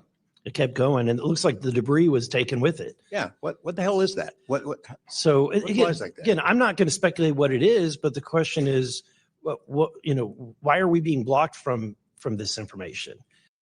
Wow. Wow. So that was I saw that, and that was my thing. Is like this it exists, right? Even back from like the 50s, like the Men in Black type of stuff. And then they even made a movie about it, the Men in Black, right? Once again in our faces, once again this Hollywood stuff. But why can't we get the real files? Same thing with the JFK stuff and the MLK stuff. It's like, why can't we get the files? Why can't we get the videos? Why can't we watch those videos? Why is there no transparency? Even if there are conspiracy theorists or whatever, if you don't believe in it, you don't believe in it, right? But what if we do want to see it? Why can't we? So when he said that, he was like, well, I don't know why. That's what gets me, is that this government is hiding everything from us. Yeah, yeah, they are. And we know it. And we know it. Bo, did you have any final thoughts on that particular segment? Yeah, so many that it's hard. But I just want to say one thing is I had heard that they have downed some of these craft before, and take this with a grain of salt. But I was hearing these rumors that a lot of times when these ships crash and they go and recover them, they find children inside of them, like Really? children, not like the aliens are little people, but children, and that was really, really bizarre to me, because I'm hearing this, but then I'm going to be honest with you. I have never seen any UFO show ever say this. And this is something that's only recently been coming out, and some of these people that do UFO research, they're talking about it, but they've never really shared it, and they've started sharing it recently. So I've never heard that yet. Yeah. Oh wow. So, okay, wait. So, is this along the same lines of like human abductions? Like they take humans and use us? When I was watching it, they really said, and I don't remember where or what program it was. It was one of these videos about UFOs, and one of the people that was a UFO researcher said that a lot of times in the documentation, when the ships have crashed, there's children in there. It doesn't say they didn't say anything about it. It was just some declassified documents that people had gotten. And I don't even know if this is in the United States. It might have been in a different country, but there was Mm-hmm. declassified UFO information that these researchers had gotten, and this is some of the things that was in there that was said. So it could be a government program abducting kids. It could be something else. It's just something weird that I really never heard and then started coming out. And then with all the CSA stuff that's coming out now, I'm like, Mm-hmm. Is this a coincidence or are they trying to tell you something? Wow. Okay, you see, that opens a whole lot of different doors. So we're gonna have to revisit this topic because it's very interesting, and I have some theories of my own. Like I'm making stuff up in my head right now. Um, that could Well, become really interesting. Yeah. well, they do. They are saying that there's supposed to be like these spaceships that are supposed to arrive sometime in November. So Stop are they? it. Yeah, you haven't heard Stop. that yet. You haven't heard that yet? No, I have not. Where did you hear I have that? not Yeah, this heard is this. You like got to 2 tell weeks me. ago. Where? On X? Yeah, Facebook? you can. Where? Yeah, just type in spaceship visiting Earth in November. What? Oh yeah. All right, I'll just plug it in real quick. If my computer could load. You see, this is what happens when we start talking about this kind of stuff. It happens to me too. My computer starts lagging, everything starts getting choppy. So while she's Well, looking for that, gentlemen, for the look for viewers, certain. Sorry. I was going to say for the viewers, how would you rate tonight's show? 1 to 10. Let us know. While she looks this up. Okay, let's see. So the very first thing that pops up in the search, I'm going to show it to you guys. It says an interstellar alien ship is hurtling towards Earth. Um,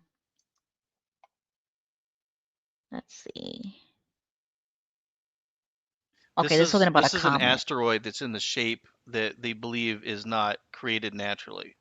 Okay, let me So scroll they're down. saying that they think that it's possibly a probe of some kind from an extraterrestrial Mm. society because the shape of the asteroid doesn't appear to match anything that we'd be expecting. It has like unusual characteristics that make it seem as if it could be man or not man-made, but created by entities.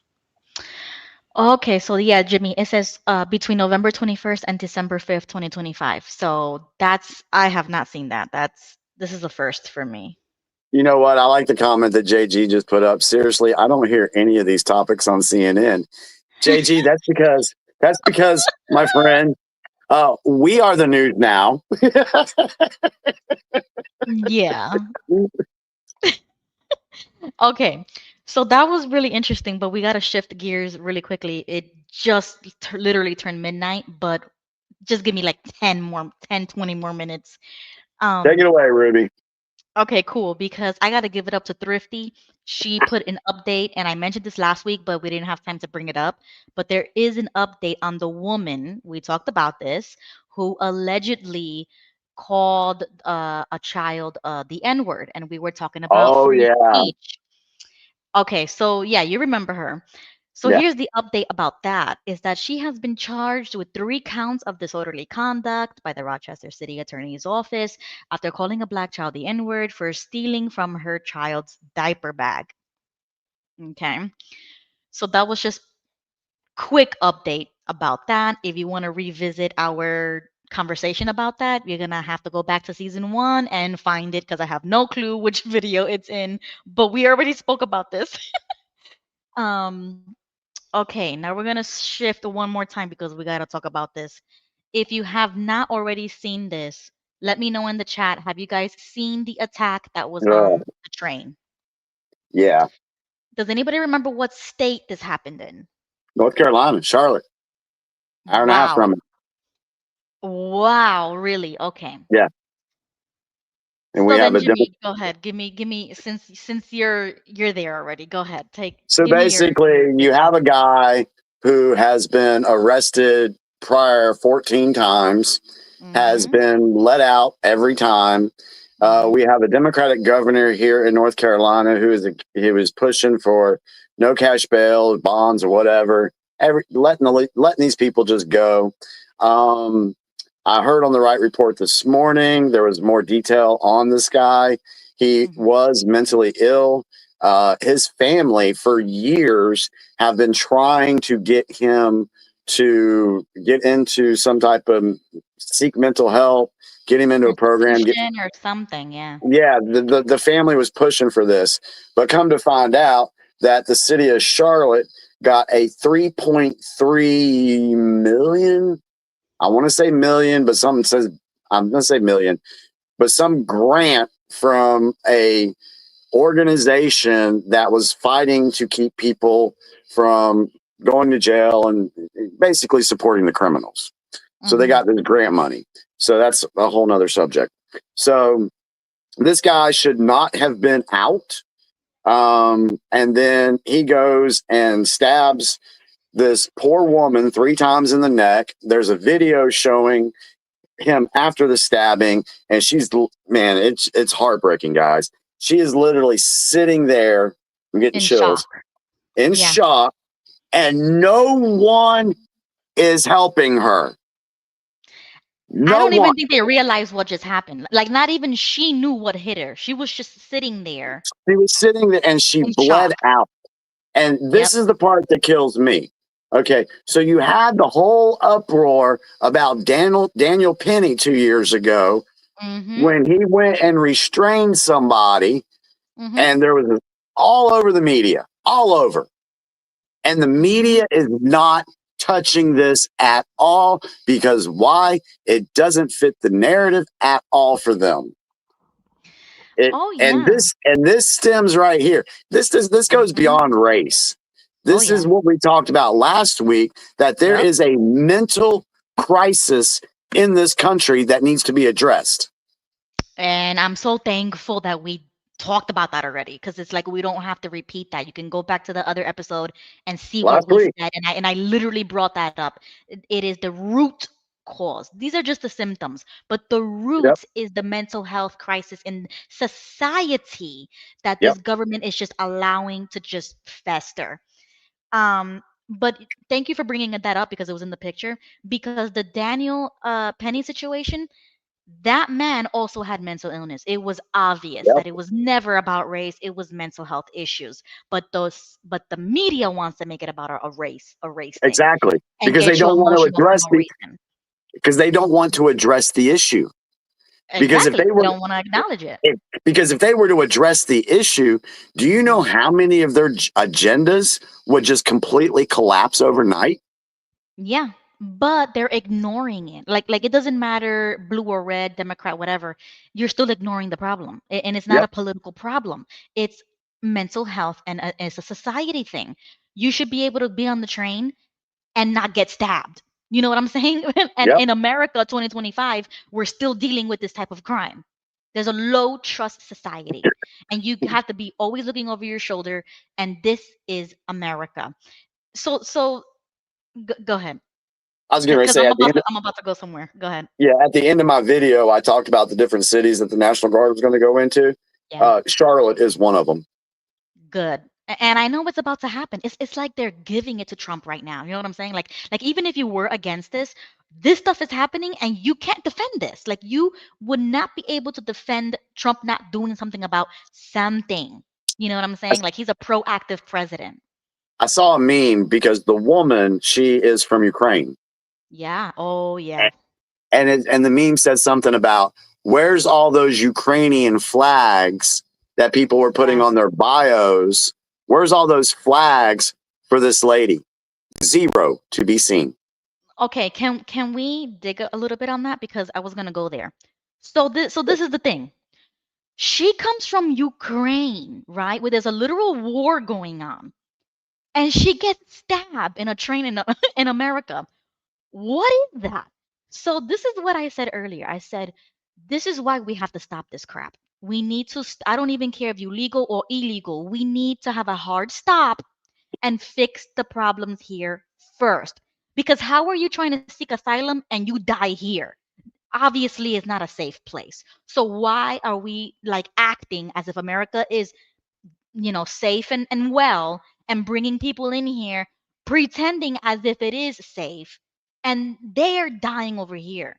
She probably would have been safer in her own country, honestly, because in Probably. America, the exactly like look at what happened to her, basically, right? So I was gonna say that about that, how sad it was, but then there's another angle that I wanted to go, because the George Floyd situation, right? Not only was that mental health, but it was like drug induced, and that combination was like that was bound to happen. You know what I'm saying? Like Yeah. they put that video in your face every day for months. They Mm-hmm. did riots, they did protests. It was all over the place. It was unavoidable. Yep. What do we see with this case? I only see it because people are talking about it in the algorithm on X. I Yep. don't watch TV. So, Yep. chat, you're going to have to let me know, what are people saying about this? Because this woman, dies like you said, no flags, no, protests for her. What's up with that? Are they going to burn down cities for her? No. But for everybody else, because it fit the narrative, like you said, they're willing to burn down cities and protest and put it all over your face on social media and almost demand that you have an opinion about it and say something about it. Because to the left, silence is complicit. Like if you're like they try to play that card, like, oh, if Yeah. you're silent, that's not good enough. You have to be anti whatever. Right. And you have to be Right. open with it, right? So now this happens to this woman. I hear crickets. I don't know. Yeah. Because this I is a don't know. damn nightmare. Yeah, it is. Because you have BLM attacking Ukraine. So Yep. there's a no-win situation there. So we have to let it die out as fast as possible, because that is suicide for them either way. Yep. That's what that is. That's why the media is completely blacked out on it, and it only exists in X, is because I Hmm. guarantee you, if that wasn't a Ukrainian person, there would have been some kind of like she said something, or there would have been some kind of reason why he did it, and he's a hero. Right, Yep. right. And they're gonna Yep. try to play the race card, but I don't see them playing the race card here. I don't know. They want to bring up the all of a sudden they want to bring up the mental health issue. Like, oh, he was just mentally ill. It wasn't racially motivated. But we've been saying that since day one when they wanted to Mm-hmm. kind of shift it around, right? Yep. Okay. So that was that. And you know what else I noticed, just really quickly? The video itself, they don't show you the exact moment the stab goes in. But every other video that I've seen people go crazy about, like George Floyd, for example, and the Daniel Penny situation, they let the public watch every second of that video. Oh yeah. But Oh with yeah. this one, they pause it, they skip it. Do you think it's because it's a non-American citizen? No, I don't think so. No, I I think think he, go ahead, Jimmy. like you said, this hurts their narrative. Either way they Right. go. And it presents as a glitch, but it's like manipulated. Like you could tell it's like they skip over the part, and I could already feel it that they're gonna say, oh, it's too gruesome, so we had to skip it because we don't want to show that on like national television or whatever, right? But when the whole situation was going on with everybody else, they showed you the moment Daniel Penny took that man to the ground. They showed you the moment that Chauvin police officer put him on the ground with the knee and everything. They show you the exact moment. Yep. and it wasn't too gruesome for that. Like that was TV okay. That was okay for TV. But why can't I? Why I try to see like 3 different videos. Every single one of them doesn't show the exact moment. I don't know. Maybe there is a video that's not manipulated. Let me know, guys. I don't know. But to me, I haven't actually seen an like a raw footage of how many times he stabbed her. What did he do right after? You know what I'm saying? Like you don't see the motion. You don't see anything. All you see is him walk past and she goes like that. Like she's just looking in shock. But you don't know what happened. Like there was a glitch. Guess we'll keep our eyes open, see if anything comes out. Yeah, so those were the points that I wanted to bring up about that because I thought that was like really crazy and insane. Let me see. Okay, so everything else obviously we're gonna have to save for next Tuesday. I kind of hate that we always do this. Like we never get to like crunch everything in before midnight Well, you because said you wanted to rant. How long is that going to take you? Do you have to go? I mean, no and yes because I have to wake up early tomorrow morning. So what do you want to do? Do you want me to save it for next Tuesday You know or I what? don't I know? honestly think, I mean, you were excited about doing the rant. So I think you really should do your rant. And then after you're done with your rant, I think we could end the show with that last little funny video I sent you, the little song thing where I said this is the longer version on our Facebook DMs. I think that'll be a good way to end the show. After Okay, your let me rant and then do the funny song. let me see first if you even sent me that because I did send it I to you. It's in our messenger together. okay, let's see. It's right above the gutter oil ones. Right above the oil. Okay. With a white guy? Taylor? Yeah, it's a white. Here's Yeah, the yeah, longer it's a version. white. Okay, got it. Okay, got it. Yeah, so go ahead and do your rant and then play that and then we'll end the show. Okay, guys. So I'm just gonna have it ready here just in case. All right. So here's one thing.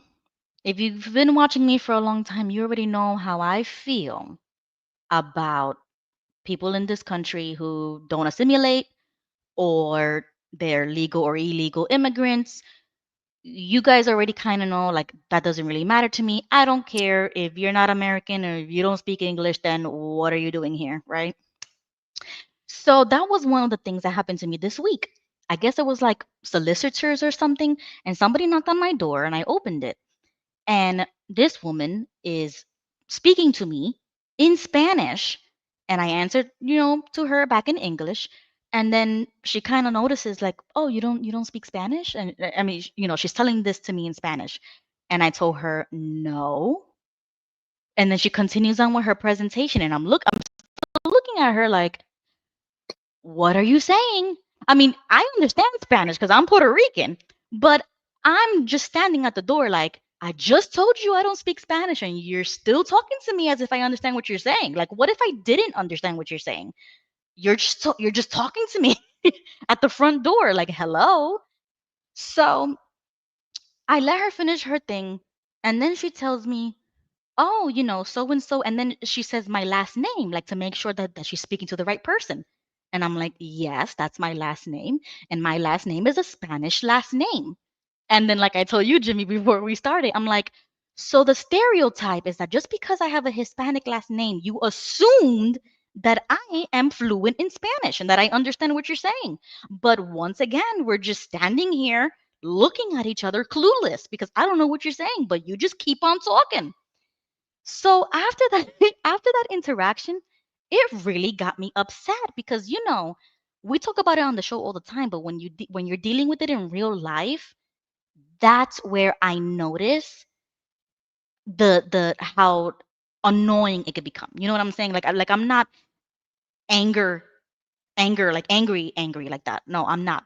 I'm just annoyed that you're Mhm. at my door. You're in my country. You're trying to sell me something and you can't even speak English? So you're wasting my time here. So what are we doing here? What are you doing here, base? Really, really, what are you doing here? So I wanted to like get that off my chest because we talk about this on the show all the time. We talk about when you come to this country, you should at least know English.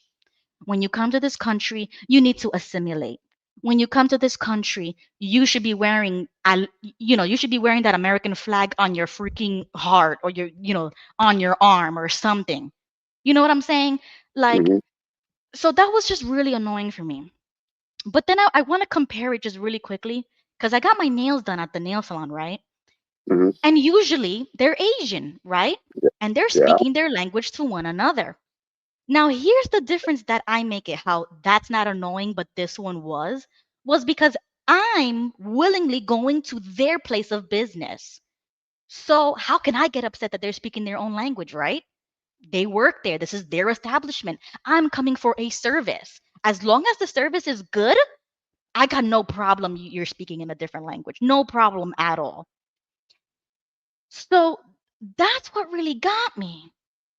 And when I was at the salon, one of the Asian men was wearing a shirt that had the American flag on the back and said USA.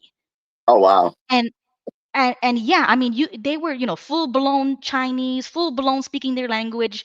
They would speak little English, to get the information that you need, and it was fine. I wasn't upset. I wasn't annoyed. I wasn't angry. It was perfectly fine. And I loved that he was wearing an American shirt. Like you see how the little things can go so far?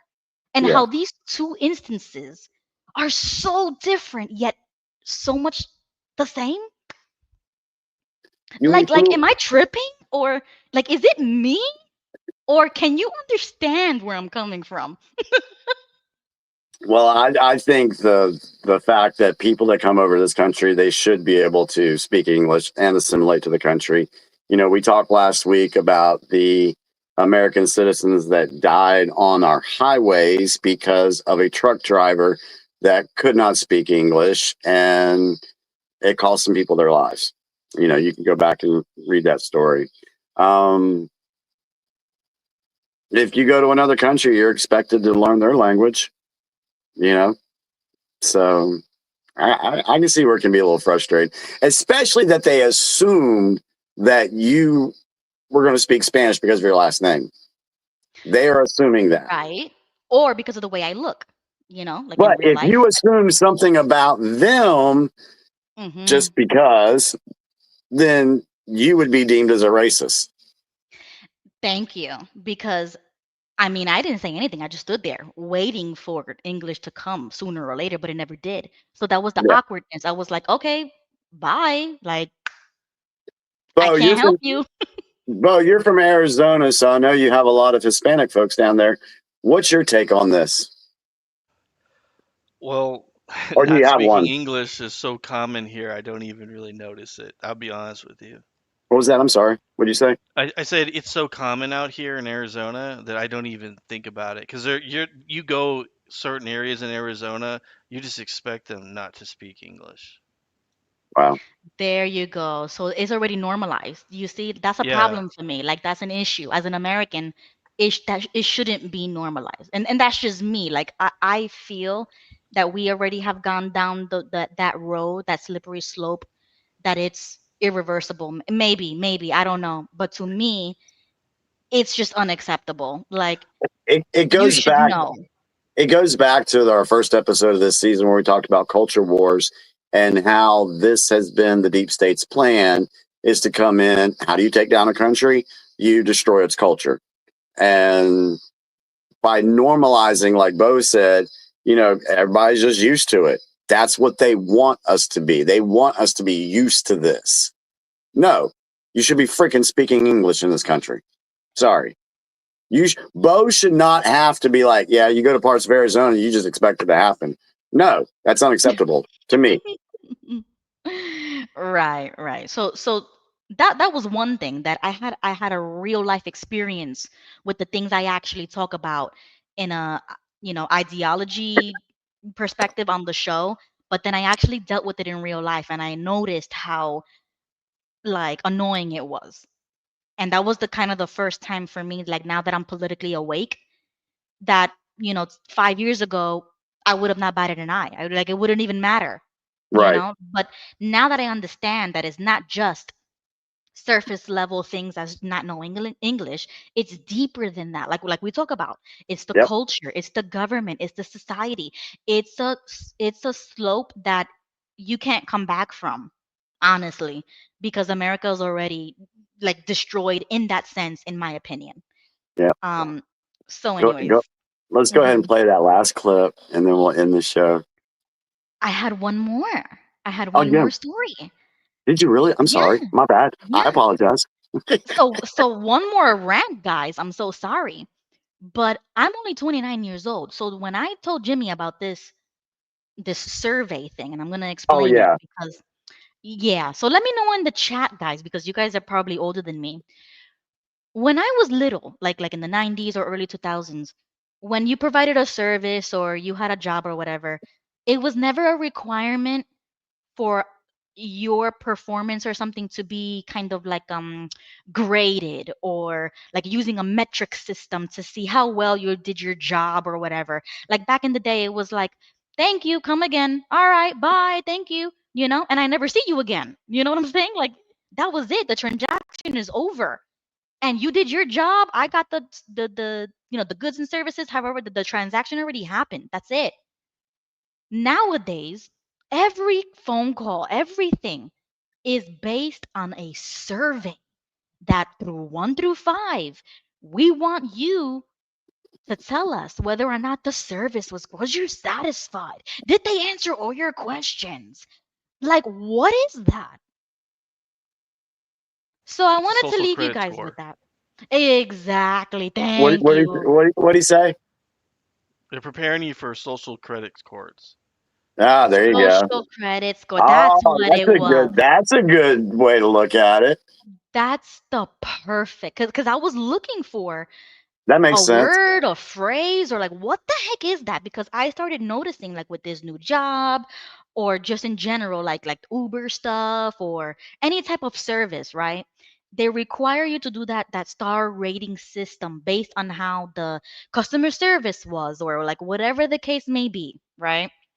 I was And I was uh-huh, go ahead. sorry.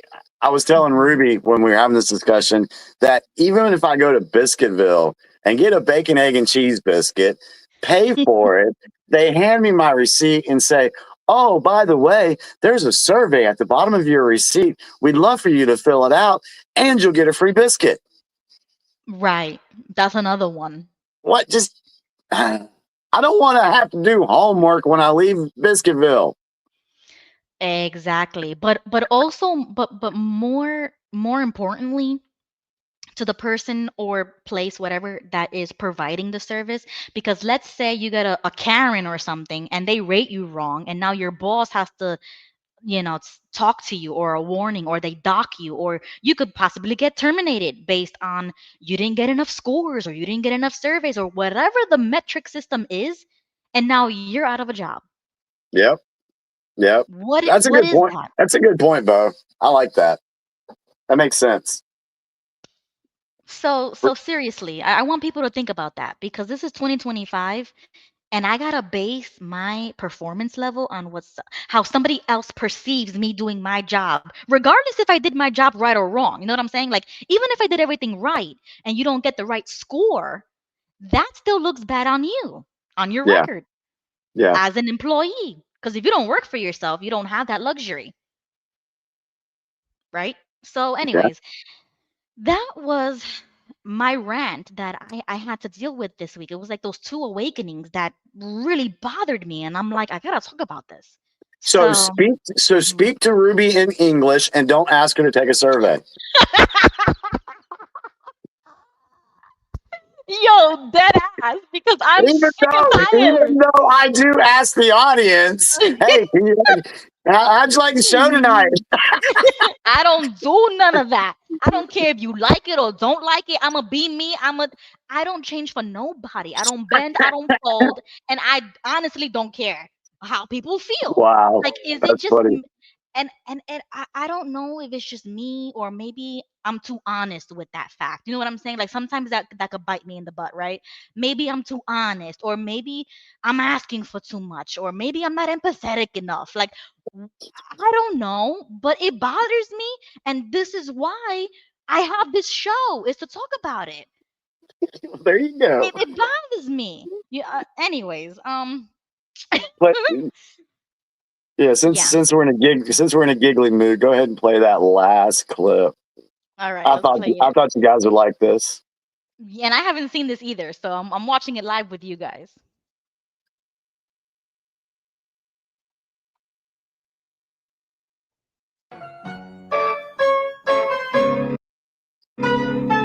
Step right up, got tickets on sale. In today's episode, trains coming off the rails. Watch it all burn from the screen on your phone. But don't you worry about it, you're safe at home. Every talking head will tell you everything's fine. It's the blind leading the blind. Yeah, it's a circus out here, we're wobbling on a wire. There's a lady with a beard, clowns juggling fire. Elephants and donkeys got us jumping through hoops. Y'all wish that I was lying, but you know that is the truth. Get your popcorn ready and pour you something strong. If the world's still spinning, the shit show goes on.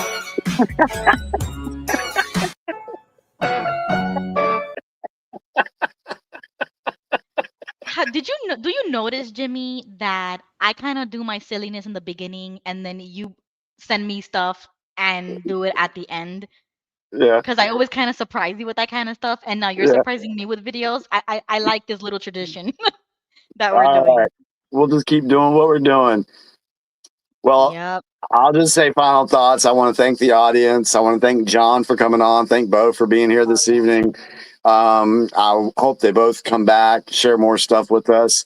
I've seen somebody in the chat that's got a lot of information that they want to bring out later. A friend, someone that I call a sister of mine. So hopefully I can get her on the show too.